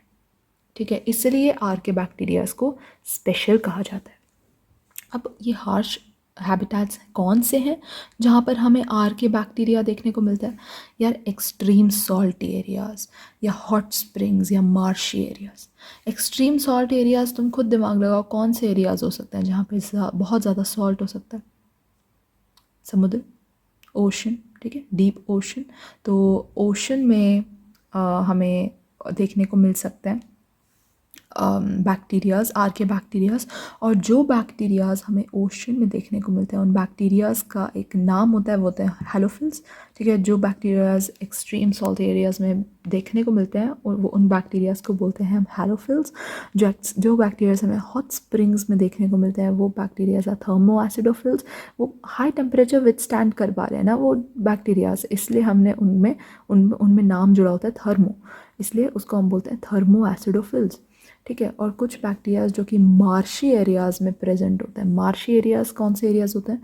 वो एरिया जैसे कि दलदल, दलदल अगर तुमने देखा हो, दलदल में आखिर कोई लाइफ कैसे पॉसिबल है यार? दलदल होता है इतना सारा कीचड़ और उसमें पानी मिला हुआ है, ठीक है? तो कीचड़ यानी कि मिट्टी, ठीक है, मिट्टी में पानी मिला हुआ है, तो क्या बना हुआ है? कीचड़ बना हुआ है। तो marsh areas are nothing but दलदल या कीचड़ वाला एरिया। कीचड़ में कैसे कोई लाइफ एग्जिस्ट कर सकती है? बट वहाँ पर बैक्टीरियाज एग्जिस्ट करते हैं। वो भी कौन से बैक्टीरिया? आर्के बैक्टीरिया, ठीक है? तो मार्श या एरियाज़ में जो आर्के बैक्टीरियाज एग्जिस्ट करते हैं, ग्रो करते हैं, ज़िंदा रहते हैं, उन बैक्टीरियाज को हम मेथैनोजेंस बोलते हैं। क्या बोलते हैं? मेथैनोजेंस। मेथैनोजेंस के बारे में एक और बात है यार, जो ये मेथैनोजेंस है ना, ये basically they are present in the gut of ruminants, यानी कि वो र्यूमिनेंट्स यानी कि काउज या बफेलोज कह लो, उन जैसे जानवरों के गट में मेथैनोजेंस प्रेजेंट होते हैं, ठीक है?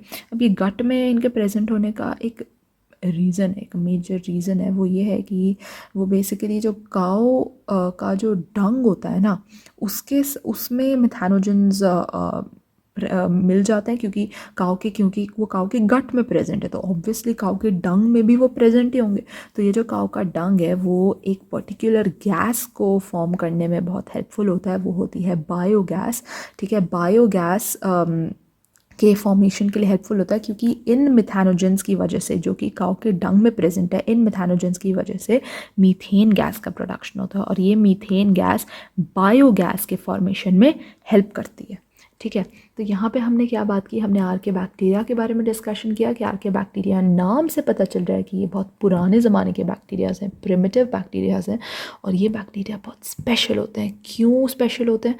क्योंकि ये हार्श कंडीशंस में भी ज़िंदा रह सकते हैं, और उन हार्श कंडीशंस को हमने डिस्कस कर लिया कि वो हार्श कंडीशंस कौन से होते हैं? एक्सट्रीम सॉल्टी रीजन्स या हॉट स्प्रिंग्स या मार्शी एरियाज, ठीक है? और यार इन बैक्टीरियाज को स्पेशल बनाता क्या है? अभी बताया कि हार्श कंडीशंस में एग्जिस्ट कर लेते हैं, ये तो एक रीज़न हो गया, ठीक है? लेकिन यार ऐसा क्या है इनके पास जिस वजह से ये इन हार्श कंडीशंस में एग्जिस्ट कर पा रहे हैं? इनकी सेल वॉल। इनकी जो सेल वॉल होता है ना, इनका जो सेल वॉल का स्ट्रक्चर है ना, वो बाकी बैक्टीरिया से बहुत डिफरेंट है, ठीक है? तो आर्के बैक्टीरिया से different from other bacterias because उनका जो सेल वॉल का स्ट्रक्चर है वो बाकी बैक्टीरिया से बहुत डिफरेंट होता है, जो इन्हें सपोर्ट करता है हार्श कंडीशंस में ईजिली सर्वाइव करने के लिए, ठीक है? तो ये हमने आर्के बैक्टीरिया के बारे में डिस्कशन कर लिया। अच्छा, एक और बात मैं बता दूं कि ये जो काऊ होती है, जो मैंने र्यूमिनेंट्स मिथैनोजेंस के बारे में तुम्हें बताया कि मिथैनोजेंस र्यूमिनेंट्स के गट में पाया जाता है, उसके बारे में मैंने इसमें डिटेल में नहीं बताया है, यहाँ पे लिखा नहीं है डिटेल में, बट जो भी इंफॉर्मेशन रिक्वायर्ड थी वो मैंने बता दिया है तुम लोगों को। तो बेसिकली जो मिथैनोजेंस होता है वो र्यूमिनेंट्स के गट में प्रेजेंट होता है, एंड इनके जो काऊ के जो डंग होता है उसमें भी मिथैनोजेंस प्रेजेंट होते हैं, और ये जो मिथैनोजन है ये बायोगैस के प्रोडक्शन के लिए हेल्प करते हैं, ठीक है? और ये तो मैंने बता दिया तुम्हें मिथैनोजेंस के बारे में। तो बेसिकली काऊ क्या करती है? काऊ कंज्यूम करती है अपना चारा यानी कि घास, और घास किस चीज़ की बनी होती है? सेल्यूलोज, ठीक है? तो जो काऊ जो है वो सेल्यूलोज कंज्यूम करती है और एक्सक्रीट आउट करती है मीथेन गैस, ठीक है? तो बेसिकली वो मीथेन गैस को एक्सक्रीट आउट करती है इन एनारोबिक फॉर्म, ठीक है? तो यहाँ पर आर्के बैक्टीरियाज का डिस्कशन यहाँ पे ख़त्म हो। So we have already discussed about the archaebacteria, and now we shall discuss about the eubacteria, ठीक है? सो यू बैक्टीरिया क्या है? यू बैक्टीरिया ना मोनेरा जो हमारा किंगडम था उसको हमने 2 डोमेन्स में डिवाइड किया था। एक डोमेन था आर्के बैक्टीरिया और दूसरा डोमेन था यू बैक्टीरिया। तो आर्के बैक्टीरिया फर्स्ट डोमेन के बारे में we have completed our discussion, and now we have to discuss about the eubacteria. तो यू बैक्टीरिया नाम से पता चल रहा है कि इसका नाम है यू बैक्टीरिया। यू का मतलब होता है ट्रू, सो यू बैक्टीरिया का मतलब है ट्रू बैक्टीरिया, यानी कि एक ऐसा बैक्टीरिया जो कि सच्चा बैक्टीरिया है, ठीक है? तो इस यू बैक्टीरिया के हमें कैरेक्टरिस्टिक्स जानने बहुत ज़रूरी हैं, ये बहुत इंपॉर्टेंट है। सबसे पहला कैरेक्टरिस्टिक है यू बैक्टीरिया का कि इसका जो सेल वॉल होता है ना वो बहुत ही ज़्यादा रिजिड होता है, स्ट्रॉन्ग होता है, ठीक है? It has a rigid cell wall, और कुछ यू बैक्टीरियाज जो कि मोटाइल होते हैं, यानी कि कुछ यू बैक्टीरियाज जो कि चल फिर सकते हैं, मूवमेंट दिखा सकते हैं, उन यू बैक्टीरियाज के पास एक स्ट्रक्चर प्रेजेंट होता है जिसको हम बोलते हैं फ्लैजेला। फ्लैजेला मैंने तुम्हें दिखाया था कुछ देर पहले जब मैंने तुम्हें बैक्टीरियाज के शेप्स बताए थे, है ना। उसमें एक स्पाइरला शेप जो था उसमें फ्लैजेला प्रेजेंट था, तुम्हें याद है? मैं तुम्हें वापस दिखा देती हूँ। ये देखो, ये एनसीईआरटी है और एनसीईआरटी में ये जो स्पाइरला शेप है उसमें ये जो स्ट्रक्चर्स बने इसको हम फ्लैजेलम बोलते हैं या फ्लैजेला बोलते हैं, ठीक है। तो यही जो हमारा यू बैक्टीरिया है, कुछ यू बैक्टीरियाज ऐसे होते हैं जो कि मूवमेंट शो करते हैं। सारे यू बैक्टीरियाज मूवमेंट शो नहीं करते, और जो मूवमेंट शो करते हैं उनके पास एक स्ट्रक्चर प्रेजेंट होता है जिसको हम फ्लैजेला बोलते हैं, ठीक है। अब यू बैक्टीरिया का एग्जाम्पल के बारे में अगर हम बात करें तो सबसे पहला एग्जाम्पल है साइनोबैक्टीरिया। साइनोबैक्टीरिया तुम्हें नाम से लगेगा कि ये तो एक बैक्टीरिया होगा पक्का, क्योंकि इसके नाम में ही बैक्टीरिया आ रहा है, लेकिन ये एक बैक्टीरिया नहीं है, ये एक एल्गे है, ठीक है। साइनोबैक्टीरिया का दूसरा नाम है ब्लू ग्रीन एल्गे, और साइनोबैक्टीरिया एक बैक्टीरिया नहीं, ये एक एल्गे है। ये बहुत ही ज़्यादा इंपॉर्टेंट चीज़ है, ये याद रखना। साइनोबैक्टीरिया का दूसरा नाम है ब्लू ग्रीन एल्गे, ठीक है। Cyanobacteria is not a bacteria, it is an algae, ठीक है। अब इस साइनोबैक्टीरिया के बारे में हमें थोड़ा सा इन डिटेल डिस्कशन करना ज़रूरी है, ठीक है। तो अब ये साइनोबैक्टीरिया जो है ना, देखो इसका नाम में इसके नाम देखो, ब्लू ग्रीन एल्गे। आखिर इसके नाम में ग्रीन क्यों आ रहा है? इसके नाम में अगर ग्रीन आ रहा है इसका मतलब है कि इस एल्गे में क्लोरोफिल है, ठीक है। अगर एक एल्गे ग्रीन है, या एक पत्ता देखो, एक पत्ता ग्रीन क्यों है? पत्ता ग्रीन इसलिए क्योंकि उसमें क्लोरोफिल है। ये एल्गे ग्रीन क्यों है? ये एल्गे का नाम ब्लू ग्रीन एल्गे क्यों है? क्योंकि इसमें क्लोरोफिल है। और अगर किसी चीज़ में क्लोरोफिल होता है तो उससे हम क्या तात्पर्य निकाल सकते हैं? उससे हम ये तात्पर्य निकाल सकते हैं कि वो चीज़ फोटोसिंथेसिस करती है, और अगर कोई चीज़ फोटोसिंथेसिस करती है तो उसका ये मतलब होता है कि वो ऑटोट्रॉफिक होती है, यानी कि वो अपना खाना खुद बनाती है, ठीक है। तो ये जो ब्लू ग्रीन एल्गे है ये फोटोसिंथेटिक ऑटोट्रॉफ है। मैंने कुछ देर पहले तुम्हें 2 टाइप्स ऑफ बैक्टीरियाज के बारे में बताया था, राइट, और फोटोसिंथेटिक एंड कीमोसिंथेटिक, है ना। तो उसमें भी मैंने तुम्हें 2 टाइप्स के बैक्टीरिया के बारे में बताया था, ऑटोट्रॉफिक एंड हेटेरोट्रॉफिक, और ऑटोट्रॉफिक के 2 टाइप्स बताए थे, फोटोसिंथेटिक एंड कीमोसिंथेटिक, राइट। तो याद है, तो ये जो फोटोसिंथेटिक ऑटोट्रॉफ का एक एग्जाम्पल है साइनोबैक्टीरिया, यानी कि ये जो साइनोबैक्टीरिया है ये अपना खाना खुद बना सकता है, इसलिए ये ऑटोट्रॉफ है, और ये अपना खाना फोटोसिंथेसिस के प्रोसेस के हेल्प से बनाता है, इसलिए ये फोटोसिंथेटिक ऑटोट्रॉफ है, ठीक है। अब मैंने बताया कि क्योंकि जो बैक्टीरिया है वो ऑटोट्रॉफ है, तो इसका मतलब वो अपना खाना खुद बना रहा है, तो उसके अंदर ग्रीन कलर का क्या है? क्लोरोफिल। और कौन सा क्लोरोफिल? ये बहुत इंपॉर्टेंट है कि उसमें क्लोरोफिल ए प्रेजेंट होता है, ठीक है। क्लोरोफिल ए वही क्लोरोफिल है जो कि हमारे नॉर्मल ग्रीन प्लांट्स में भी प्रेजेंट होता है, जो हमें चलते फिरते जो हमें ग्रीन प्लांट्स दिखाई देते हैं उन ग्रीन प्लांट्स में भी क्लोरोफिल ए प्रेजेंट होता है, ठीक है। और यही chlorophyll A in photosynthetic autotrophs यानी इन साइनोबैक्टीरिया में भी प्रेजेंट है, ठीक है। तो ये बहुत ज़्यादा इंपॉर्टेंट है। अब साइनोबैक्टीरियाज के कुछ और ट्रेट्स हैं जो हमें ध्यान रखना है। देखो, you don't have to learn anything from here, okay, you don't have to learn anything at all, you just have to understand, because NEET examination में MCQ टाइप क्वेश्चंस आते हैं, एंड अगर आपका अंडरस्टैंडिंग अच्छा है, if you have understood that concept properly, तो तुम questions को ईजिली कर पाओगे, ठीक है। यू डोंट हैव टू रट्टाबाज एनीथिंग, ठीक है। कुछ जगहें होती हैं जहाँ पे तुम्हें लर्न करनी पड़ेंगी चीज़ें, वैसे you just have to understand, ठीक है।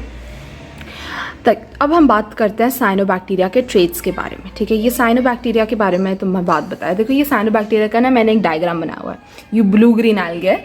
चलो हम ना इसको ब्लू ग्रीन एल्गे के नाम से ही बुलाते हैं, क्योंकि ये है तो बैक्टीरिया नहीं, ठीक है। बैक्टीरिया तो ये नहीं है, तो अगर मैं इसे साइनोबैक्टीरिया बुलाऊंगी तो तुम लोग कन्फ्यूज़ हो जाओगे कि यार ये बैक्टीरिया है क्या? ये बैक्टीरिया नहीं है, ये एक एल्गे है, ठीक है। तो अब हम ना ब्लू ग्रीन एल्गे के ट्रेट्स के बारे में बात करते हैं। सबसे पहला ट्रेट है ये ब्लू ग्रीन एल्गे का कि वो यूनिसेल्यूलर होता है, यानी कि वो केवल एक ही सेल के बने, ठीक है। क्या है? केवल एक ही सेल के बने। दूसरा ट्रेट है कि वो कॉलोनियल होते हैं, यानी कि वो कॉलोनीज़ के फॉर्म में प्रेजेंट हो सकते हैं। तीसरा ट्रेट है कि वो फिलामेंटस होते हैं, यानी कि वो फिलामेंट के फॉर्म में प्रेजेंट हो सकते हैं। अब देखो, हम ना एक एक शब्द को बहुत ही अच्छी तरह से समझते हैं। देखो, यूनिसेल्युलर तो तुम्हें समझ आ गया होगा कि ये जो ब्लू ग्रीन एल्गे यूनिसेल्युलर क्यों है, ठीक है, क्योंकि बैक्टीरिया, देखो ना बैक्टीरिया, सॉरी बैक्टीरिया नहीं है, एल्गे है, क्योंकि ये एल्गे है। अब एल्गे हमें अपने नॉर्मल आँखों से तो दिख नहीं सकता, ठीक है। अगर हम एक सिंगल एल्गे की बात करें, हमें थोड़ी ना दिख सकता हमारे नेकेड आइज से, लेकिन अगर ये एल्गे कॉलोनीज़ के फॉर्म में प्रेजेंट हो जाए तो हमें तो चांसेस हैं कि वो हमें दिख जाए, है ना। तो ये जो होते हैं एल्गे, अगर मैं सिंगल एल्गे की बात करूँ तो वो यूनिसेलुलर होता है, यानी कि वो केवल एक ही सेल का बना होता है। अब दूसरे ट्रेट पे जाते हैं, कॉलोनियल और फिलामेंटस। ये क्या मतलब, what is meant by colonial और फिलामेंटस? तो कॉलोनियल का मतलब होता है कि ये जो बैक्टीरिया, ये जो एल्गे है, साइनोबैक्टीरिया बोल देते हैं, चलो बैक्टीरिया नहीं, साइनोबैक्टीरिया। अगर तुमने बैक्टीरिया बोल दिया तो वो गलत हो जाएगा, तुम्हें बोलना होगा साइनोबैक्टीरिया, ठीक है, क्योंकि वो बैक्टीरिया नहीं है, वो एक एल्गे है। तो अगर मैं साइनोबैक्टीरिया की बात करूँ, उसका जो एक एक सेल है, देखो ये एक साइनोबैक्टीरिया है। चलो मैं एनसीईआरटी का डायग्राम दिखाती हूँ तुम्हें। ये एक साइनोबैक्टीरिया है, ठीक है। ये जो साइनोबैक्टीरिया है, इसका जो एक एक सेल है वो किस तरह से प्रेजेंट है, तुम्हें दिख रहा है? ये जो एक साथ इस तरह से प्रेजेंट है ना, मतलब कि एक एक सेल अलग अलग नहीं है, जुड़े हुए हैं एक साथ। इस तरह से जो ये जुड़े हुए हैं सारे सेल्स एक साथ, तो ये एक फिलामेंट फॉर्म करें। क्या फॉर्म करें? एक फिलामेंट। यहाँ लिखा है ना, a filamentous blue green algae Nostoc एक ब्लू ग्रीन एल्गे का टाइप है, ठीक है, एग्जाम्पल है ब्लू ग्रीन एल्गे का, और ये एक फिलामेंट के फॉर्म में प्रेजेंट है यहाँ पर, ठीक है। इसको बोलते हैं फिलामेंटस। ये जो मैंने फिलामेंटस लिखा है उसका यही मतलब है कि फिलामेंट इस तरह का दिखता है, यानी कि जो सेल्स हैं वो अलग अलग नहीं है, एक साथ चिपके हुए हैं एक फिलामेंट के फॉर्म में, ठीक है। इस स्ट्रक्चर के बारे में हमें इन डिटेल डिस्कशन करना है, हम करेंगे अभी हम इसके बारे में बात करते हैं। तो हमने फिलामेंटस तो मैं बता दिया। अब कॉलोनियल की बात आती है। देखो कॉलोनियल क्या है, देखो मैं बताती हूँ, एक सेकेंड। ये देखो, ये मेरा लैपटॉप है, तो ये तुम्हें दिख रहा है, ये एक एल्गे है जो कि यूनिसेल्युलर है, ठीक है। ये यूनिसेल्युलर एक एल्गे दिखाया है, ठीक है, ये एक ब्लू ग्रीन एल्गे दिखाया है, यानी एक साइनोबैक्टीरिया ऐसा दिखता है, ठीक है। यूनिसेल्युलर है, एक सेल से बना हुआ है। और ये है कॉलोनियल। देखो ये जो है ना, ये कॉलोनीज़ के फॉर्म में प्रेजेंट है। ये जो सारे सेल्स हमें यहाँ पे दिख रहे हैं, ये जितने भी सेल्स हैं, अगर मैं उनको एक कॉलोनी के फॉर्म में अरेंज कर दूँ, यानी कि मैं इस तरह से उनको अरेंज कर दूँ, तो ये एक कॉलोनियल स्ट्रक्चर बना देंगे। और ये फिलामेंटस तो तुमने एनसीईआरटी में भी देखा है। देखो ये फिलामेंटस स्ट्रक्चर है जो तुमने एनसीईआरटी में देखा है, राइट। तो इस तरह से कॉलोनीज़ के फॉर्म में भी प्रेजेंट हो सकते हैं साइनोबैक्टीरिया, एक फिलामेंट के फॉर्म में भी प्रेजेंट हो सकते हैं साइनोबैक्टीरिया, और यूनिसेल्युलर तो अभी मैंने दिखा दिया, ठीक है। यूनिसेल्युलर यानी एक साइनोबैक्टीरिया, एक ब्लू ग्रीन एल्गे एक सेल का बना होता है, ठीक है। और वो सारे सेल्स, ढेर सारे जो सेल्स होते हैं, वो किस तरह से प्रेजेंट हो सकते हैं? वो कॉलोनी के फॉर्म में भी प्रेजेंट हो सकते हैं, और वो एक फिलामेंट के फॉर्म में प्रेजेंट हो सकते हैं। अब आगे बढ़ते हैं। यहाँ पे लिखा है fresh water marine terrestrial algae. इसका मतलब ये है कि ये जो एल्गे है, यानी कि ये जो ब्लू ग्रीन एल्गे है या साइनोबैक्टीरिया, ये फ्रेश वाटर में भी प्रेजेंट हो सकता है, मरीन वाटर में भी प्रेजेंट हो सकता है, और टेरेस्ट्रियल वाटर में भी प्रेजेंट हो सकता है, ठीक है। अब यहाँ पे लिखा है the colonies are surrounded by gelatinous sheath. इसके बारे में हमें थोड़ा इन डिटेल डिस्कशन करना है। इसका मतलब है कि ये जो कॉलोनीज़ है ना, ये देखो, ये सब जो प्रेजेंट है ना एक साथ, ये सब के सब एक जेलेटिनस शीट से कवर्ड है, ठीक है। हर एक सेल के बाहर एक जेलेटिनस शीट, एक म्यूसिलेजिनस शीट प्रेजेंट है, या एक जेलेटिनस शीट प्रेजेंट है, ठीक है। चाहे वो फिलामेंट के फॉर्म में हो, हमें दिख रही है म्यूसिलेजिनस शीट, या चाहे वो एक कॉलोनी के फॉर्म में हो, हमें दिख रही है कि इसके साथ में एक म्यूसिलेजिनस शीट प्रेजेंट है। देखो यहाँ पे लिखा भी है म्यूसिलेजिनस शीट। एक यूनिसेल्युलर के बाहर भी एक म्यूसिलेजिनस शीट प्रेजेंट है, यानी कि हर एक ये जो साइनोबैक्टीरिया है, हर एक ये जो ब्लू ग्रीन एल्गे है, ये एक म्यूसिलेजिनस शीट से कवर्ड है। अब हम इसके बारे में थोड़ा सा डिटेल में डिस्कशन करते हैं। तो जैसे मैंने बोला था कि हम इस स्ट्रक्चर के बारे में इन डिटेल डिस्कशन करेंगे, तो अब हम वही करने जा रहे हैं। तो देखो यार, सबसे पहले तो एनसीईआरटी में ना एक लाइन लिखी है कि cyanobacterias form blooms in polluted water. कि जो साइनोबैक्टीरियाज है ना, ये एक साइनोबैक्टीरिया का एग्जाम्पल है, ठीक है। नॉस्टॉक एंड एनाबीना ये एग्जाम्पल हैं किसके? ब्लू ग्रीन एल्गे या साइनोबैक्टीरिया के, ठीक है। ब्लू ग्रीन एल्गे और साइनोबैक्टीरिया एक ही बात है, ठीक है, जैसे कि मैंने बताया। तो साइनोबैक्टीरिया, अगर किसी को उसमें डाउट है कि साइनोबैक्टीरिया ब्लू ग्रीन algae क्यों है एक जैसे, तो थोड़ा सा वीडियो को पीछे कर लो और पता चल जाएगा, ठीक है। तो साइनोबैक्टीरिया जो है वो ब्लूम फॉर्म करते हैं पोल्यूटेड वाटर बॉडी में, ठीक है। ये एनसीईआरटी की लाइन है, यानी कि जो साइनोबैक्टीरियाज हैं वो अगर एक साथ आ जाए ना, ढेर सारे साइनोबैक्टीरियाज एक साथ, वो ना एक पोल्यूटेड वाटर बॉडी में एक ब्लूम जैसा स्ट्रक्चर फॉर्म करते हैं। मैं दिखाती हूँ कि आखिर वो कैसा दिखता है।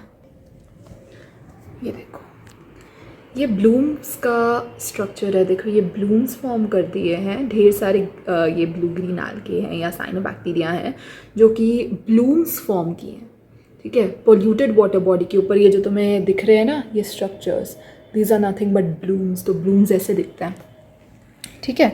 तो ये जो है साइनोबैक्टीरिया, ये पोल्यूटेड वाटर बॉडीज़ में ब्लूम्स फॉर्म करते हैं। तो ये क्वेश्चन आ सकता है नीट एग्जामिनेशन में कि ये क्या फॉर्म करते हैं, ब्लूम फॉर्म करते हैं। कहाँ फॉर्म करते हैं, पोल्यूटेड वाटर बॉडीज़ में फॉर्म करते हैं। कौन फॉर्म करते हैं, कौन एक साथ आके ब्लूम फॉर्म करते हैं, साइनोबैक्टीरियाज, ठीक है, याद रखना। अच्छा, अब हम बात करते हैं इसके स्ट्रक्चर के बारे में।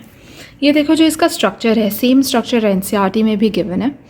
तो ये जो स्ट्रक्चर है इसमें ये ढेर सारे जो ये सेल्स हैं, ठीक है, ये जो सेल्स हैं ये हर एक जो है ये एक, अगर मैं ऐसे निकाल दूँ, एक मैं ऐसा निकाल दूँ, ये एक यूनिसेल्युलर स्ट्रक्चर बन जाएगा।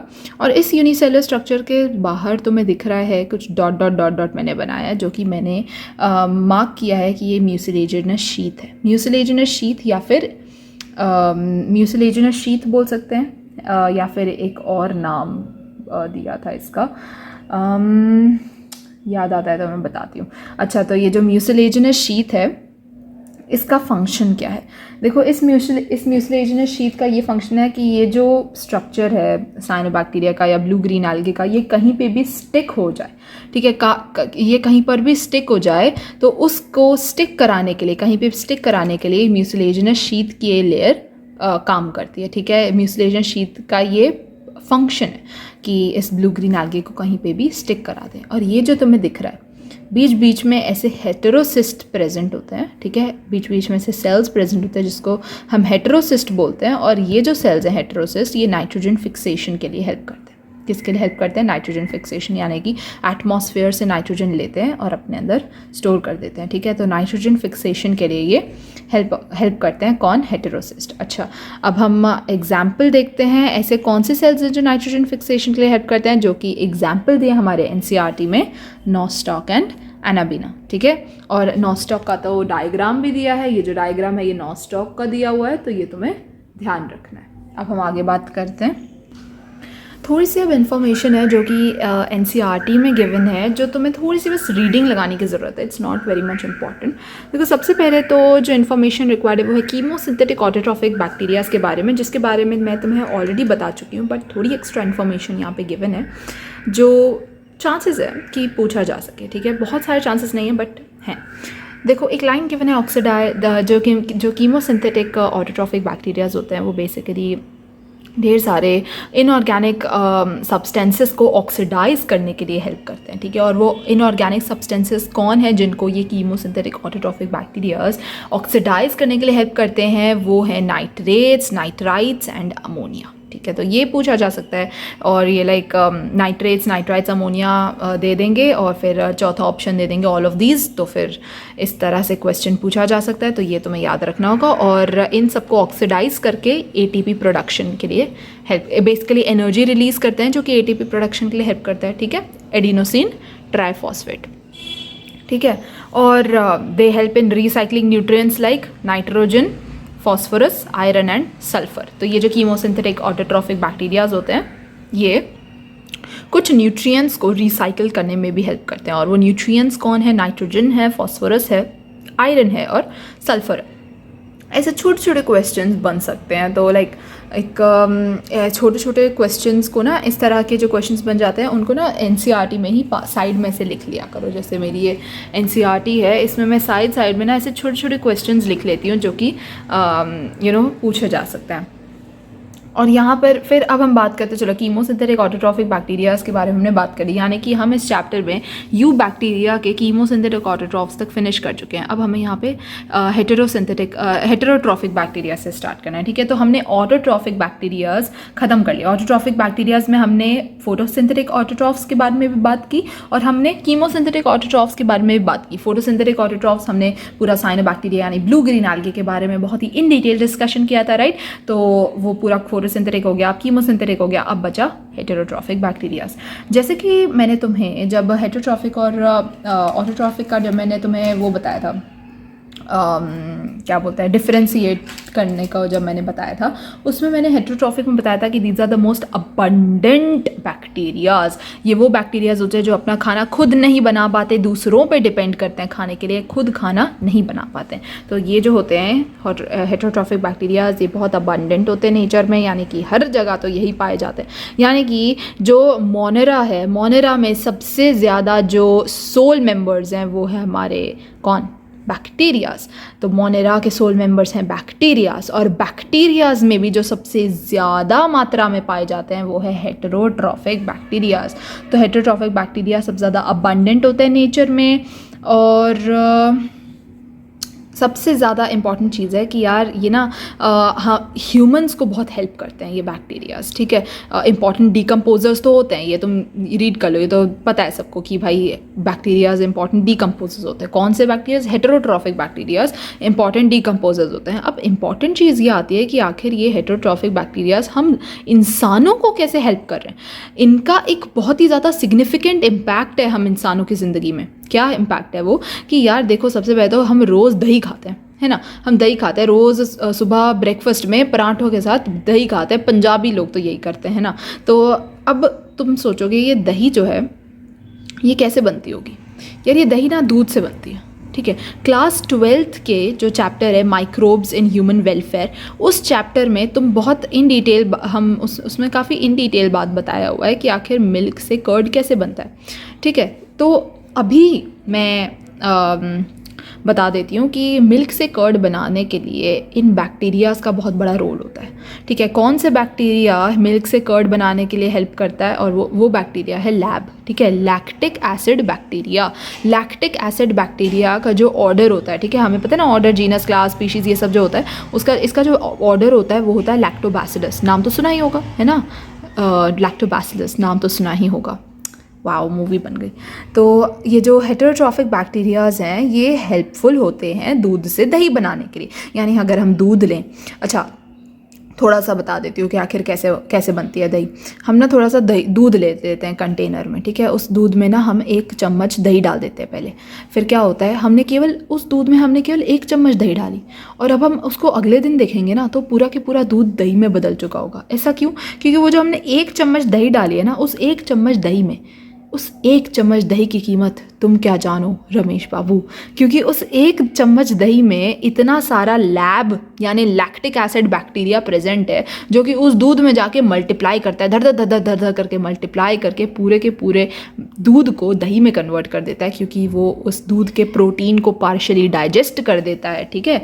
तो ये सब जो है ना ये 12th में है तुम्हारा। जो 11th क्लास के बच्चे ये वीडियो देख रहे हैं, आपको अभी इसके बारे में इन डिटेल पता होने की कोई ज़रूरत नहीं है, बट जो लोग 12th के बाद ये वीडियो देख रहे हैं, जो कि नीट की तैयारी कर रहे हैं, आपको तो पता ही होगा कि कैसे, कि क्या कीमत है इस 1 चम्मच दही की, है ना रमेश बाबू। चलो आगे बढ़ते हैं। Significant impact of on human affair. सबसे पहले हमने कर्ड का बात कर ली कि इन बैक्टीरियाज़ का आखिर हम इंसानों की ज़िंदगी में क्या महत्व है। सबसे पहले तो दूध से दही बनाना, कौन सा बैक्टीरिया काम करता है, लैब। दूसरा, एंटीबायोटिक्स का प्रोडक्शन करना, एंटीबायोटिक का प्रोडक्शन करने में भी बहुत बड़ा काम है इनका। और तीसरा, nitrogen fixation in legume roots. ऐसे जो लेग्यूमिनस प्लांट्स होते हैं उनके जो रूट्स होते हैं उनमें नाइट्रोजन फिक्सेशन के लिए भी ये हेटेरोट्रॉफिक बैक्टीरियाज बहुत हेल्पफुल होते हैं। कौन सा बैक्टीरिया, राइजोबियम, ठीक है। अब हम कुछ इम्पॉर्टेंट चीज़ों के बारे में डिस्कस कर लेते हैं, ठीक है। कुछ चीज़ें तो मैं बता चुकी हूँ, तो वो चीज़ें तुम्हारी रिवाइज हो जाएंगी, और कुछ चीज़ें न्यू हैं। सबसे पहली चीज़ जो तुम्हें पता नहीं, जो तुम्हें पता होनी ज़रूरी है वो है कि जो यू बैक्टीरियाज होते हैं, उन यू बैक्टीरियाज का जो सेल वॉल होता है वो नैग और नैम का बना होता है, ठीक है। NAG is N acetyl glucosamine और NAM is N acetyl muramic acid, ठीक है। ये याद रखना बहुत ज़रूरी है। NAG is N acetyl glucosamine and NAM is N acetyl muramic acid. तो इन दोनों के बने होते हैं cell wall of eubacteria. अब अब जो यू बैक्टीरियाज मोटाइल होते हैं, उनके पास फ्लैजिला होता है, ये मैं ऑलरेडी बता चुकी हूँ। साइनोबैक्टीरियाज बैक्टीरियाज नहीं है, वो एल्गे है। कौन से एल्गे हैं? ब्लू ग्रीन एल्गे हैं। अगर वो एक ब्लू ग्रीन एल्गे है तो उनके पास एक क्लोरोफिल प्रेजेंट है जो कि है क्लोरोफिल ए, ठीक है। और जो नॉस्टॉक होता है उसके पास एक म्यूसिलेजिनस शीट की कवरिंग होती है जिसके हेल्प से ये नॉस्टॉक कहीं पर भी अटैच हो जाता है, कहीं पर भी स्टिक हो जाता है। ये बहुत ही ज़्यादा इम्पॉर्टेंट है। आगे बढ़ते हैं। कुछ बैक्टीरियाज होते हैं जो कि ह्यूमन बींग्स को, क्रॉप्स को, फार्म्स को, जानवरों को, पेट्स को हार्म पहुंचाते हैं, ठीक है। हार्म कैसे पहुंचाता है यार? बैक्टीरियल इन्फेक्शन हो सकता है, बैक्टीरियल बीमारी हो सकती है कोई भी। तो कौन कौन सी बैक्टीरियल बीमारी हो सकती है? कॉलेरा हो सकता है, टाइफाइड हो सकता है, टिटनस हो सकता है, सिटनस कैंकर हो सकता है। ये सारी बीमारियां जो कि एनसीईआरटी में मेंशन्ड है, जो कि बैक्टीरियल बीमारियां हैं, तो इनमें से आ सकते हैं कोई भी बीमारी। नीट एग्जामिनेशन में तो याद कर लो, cholera, typhoid, tetanus, citrus canker. Cholera, typhoid, tetanus, citrus canker, ठीक है। तो अब इतना था, ठीक है। अब देखो, अब आगे बात करते हैं। ये जो हमारे बैक्टीरियाज होते हैं, ये ना जो यू बैक्टीरियाज होते हैं या जो नॉर्मल बैक्टीरियाज की बात कर लो, वो ना रिप्रोडक्शन जो करते हैं ना, रिप्रोडक्शन का जो इनका मोड होता है वो होता है फिजन। फिजन की हेल्प से ये रिप्रोड्यूस करते हैं। अच्छा, तुमने फिजन के बारे में ना पढ़ा होगा क्लास 12th के फर्स्ट चैप्टर में, या फिर क्लास 10th में भी पढ़ा होगा तुमने। Fission is a type of cell division, जिसमें एक सेल होता है वो 2 सेल्स में डिवाइड हो जाता है, इसको बोलते हैं हम फिजन, ठीक है। तो जो मोड ऑफ रिप्रोडक्शन होता है इन बैक्टीरियाज का, वो होता है फिजन। फिजन की हेल्प से ये रिप्रोड्यूस करते हैं। और अगर अनफेवरेबल कंडीशंस आ जाते हैं ना, ऐसे कंडीशंस आ जाते हैं जिन कंडीशंस में ये रिप्रोड्यूस नहीं कर सकते हैं, उन कंडीशंस में ये स्पोर्स का फॉर्मेशन करते हैं, ठीक है। ये जो बैक्टीरियाज होते हैं ये हम अपने शरीर में स्पोर्स का फॉर्मेशन कर देते हैं। और इन स्पोर्स के हेल्प से, अगर तुम सोचोगे क्या ये स्पोर्स के हेल्प से रिप्रोडक्शन करते हैं, नहीं, वो इन स्पोर्स के हेल्प से रिप्रोडक्शन नहीं करते। ये स्पोर्स का काम है, वो इन स्पोर्स के हेल्प से बेसिकली इन अनफेवरेबल कंडीशन से एस्केप कर सकते हैं। इन स्पोर्स का काम है उनको अनफेवरेबल कंडीशन से एस्केप कराना, ठीक है। तो उनका, इन बैक्टीरिया का जो मोड ऑफ रिप्रोडक्शन होता है वो होता है फिजन, यानी कि सेल डिवीजन, ठीक है, नॉर्मल सेल डिवीजन। और अगर अनफेवरेबल कंडीशंस आ जाते हैं तो ये बैक्टीरियाज स्पोर्स का प्रोडक्शन कर देते हैं और इन स्पोर्स की मदद से वो इन अनफेवरेबल कंडीशन से एस्केप आउट कर जाते हैं, ठीक है। ऑल्सो वो एक सॉर्ट ऑफ सेक्सुअल रिप्रोडक्शन से भी रिप्रोड्यूस कर सकते हैं, और वो सॉर्ट ऑफ सेक्सुअल रिप्रोडक्शन जिसके हेल्प से वो रिप्रोड्यूस कर सकते हैं, वो उसको हम बोलते हैं प्रिमिटिव डीएनए ट्रांसफ़र, ठीक है। ये लाइन, एग्जैक्ट लाइन एनसीईआरटी में गिवन है कि जो ये यू बैक्टीरियाज होते हैं ये सेक्सुअल रिप्रोडक्शन की हेल्प से भी रिप्रोड्यूस करते हैं। सबसे पहला मोड ऑफ रिप्रोडक्शन दिया है फिजन, ठीक है। फिजन की हेल्प से ये यू बैक्टीरियाज जो हैं वो रिप्रोड्यूस करते हैं। दूसरा दिया है कि अगर अनफेवरेबल कंडीशंस आ जाएं तो क्या होगा? अनफेवरेबल कंडीशन से भागने के लिए उनके शरीर में स्पोर्स फॉर्म हो जाते हैं, और वो एक और तरह से भी रिप्रोडक्शन कर सकते हैं। और वो तरीका क्या है? वो तरीका एक सॉर्ट ऑफ सेक्सुअल रिप्रोडक्शन है, यानी कि वो सेक्सुअल रिप्रोडक्शन के जैसा है, वो वाला जो तरीका है। और वो जो सॉर्ट ऑफ सेक्सुअल रिप्रोडक्शन है, वो तरीका कौन सा है? कौन सा sexual reproduction? It's nothing but a primitive type of DNA transfer, यानी पुराने ज़माने में जैसा डीएनए ट्रांसफ़र हुआ करता था वैसे तरह का डीएनए ट्रांसफ़र। और इसका एक प्रोसेस, इस प्रोसेस का एक नाम होता है, पता है? अगर तुम लोगों को उसका नाम पता है तो अभी जल्दी से वीडियो को पॉज करो और कमेंट सेक्शन में उसका नाम लिखो। और अगर पॉज करके लिख दिया है तभी आगे उसका नाम देखना, मैं बता देती हूँ। उसका नाम है, उस प्रोसेस का नाम है कॉन्जुगेशन, ठीक है।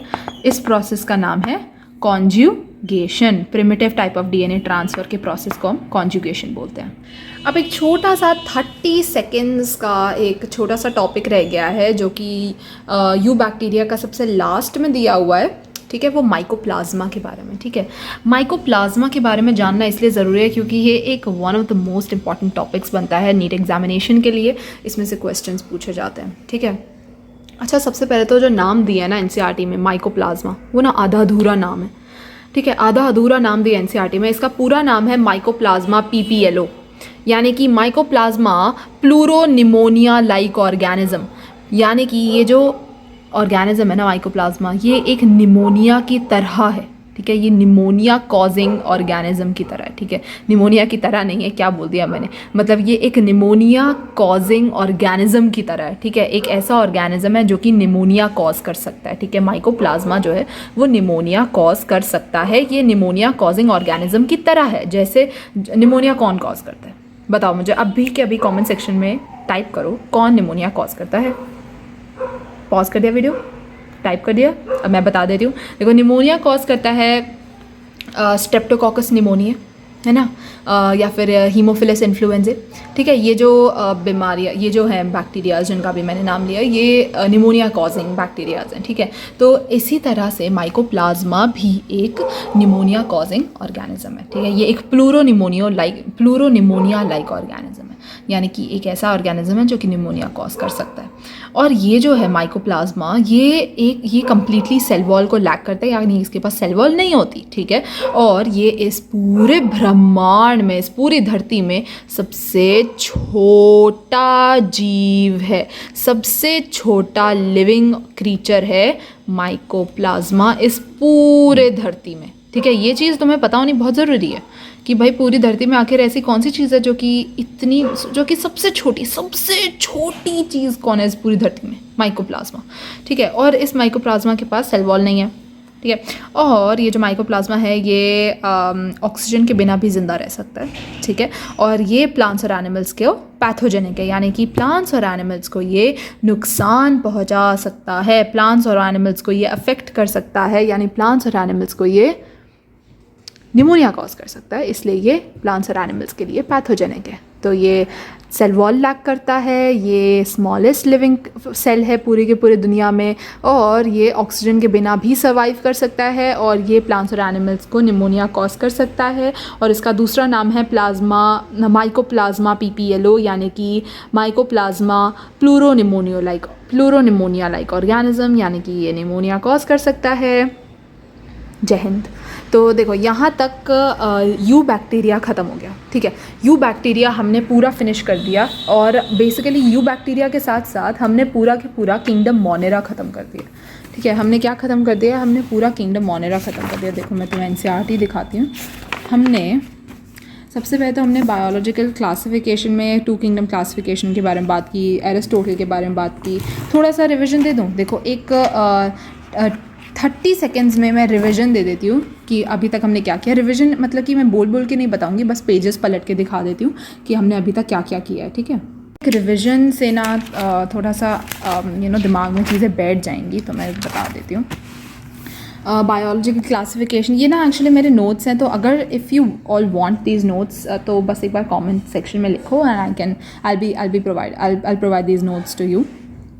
ठीक है, तो सबसे पहले तो हमने एरिस्टोटल के बारे में बात की, हमने प्लांट्स एनिमल्स के बारे में बात कर लिया। ठीक है, हमने एरिस्टोटल के बारे में बात की कि एरिस्टोटल ने क्या बताया, हमने कैरोलस लीनियस के बारे में बात की, फिर हमने इनके ड्रॉबैक्स के बारे में बात किया, फिर हमने एक टेबल, ये जो टेबल है मैंने बताया था कि ये जो एनसीईआरटी में टेबल गिवन है, ये पूरी की पूरी टेबल तुम्हें तब लर्न हो जाएगी जब हम सारा के सारा रिवाइज़ कर लेंगे, सब कुछ जो हमें सब कुछ जो एनसीईआरटी में प्रोवाइडेड है, जितने भी अभी फर्स्ट यूनिट के जितने भी चैप्टर्स हैं, उन सबको करने के बाद ये टेबल तुम्हें अपने आप पूरी अच्छी तरह से आ जाएगी। फिर हमने हैकल के बारे में किया, हमने कोपलैंड के बारे में किया, हमने आर.एच. वाइटेकर के बारे में किया, हमने फिर 5 किंगडम क्लासिफिकेशन जो कि आर.एच. वाइटेकर ने दिया था उसको अच्छी तरह से रिवाइज़ किया, फिर हमने 6 किंगडम क्लासिफिकेशन किया, फिर हमने ये रीजंस देखे कि आखिर पुराने क्लासिफिकेशन सिस्टम्स अच्छे क्यों नहीं थे। ठीक है, फिर उसके बाद हमने जो सर्टन चेंजेस हुए थे इन रूल्स को ध्यान में रखते हुए, जो सर्टन चेंजेस हुए हमने उसके बारे में बात की। फिर हमने किंगडम मोनेरा के बारे में बहुत अच्छे से डिस्कशन किया, उनके डिफरेंट बैक्टीरियाज़ के डिफरेंट शेप्स के बारे में बहुत अच्छे से डिस्कशन किया, है ना। फिर हमने आर के बैक्टीरिया के बारे में बात की, और फिर हमने यू बैक्टीरिया भी ख़त्म कर दिया।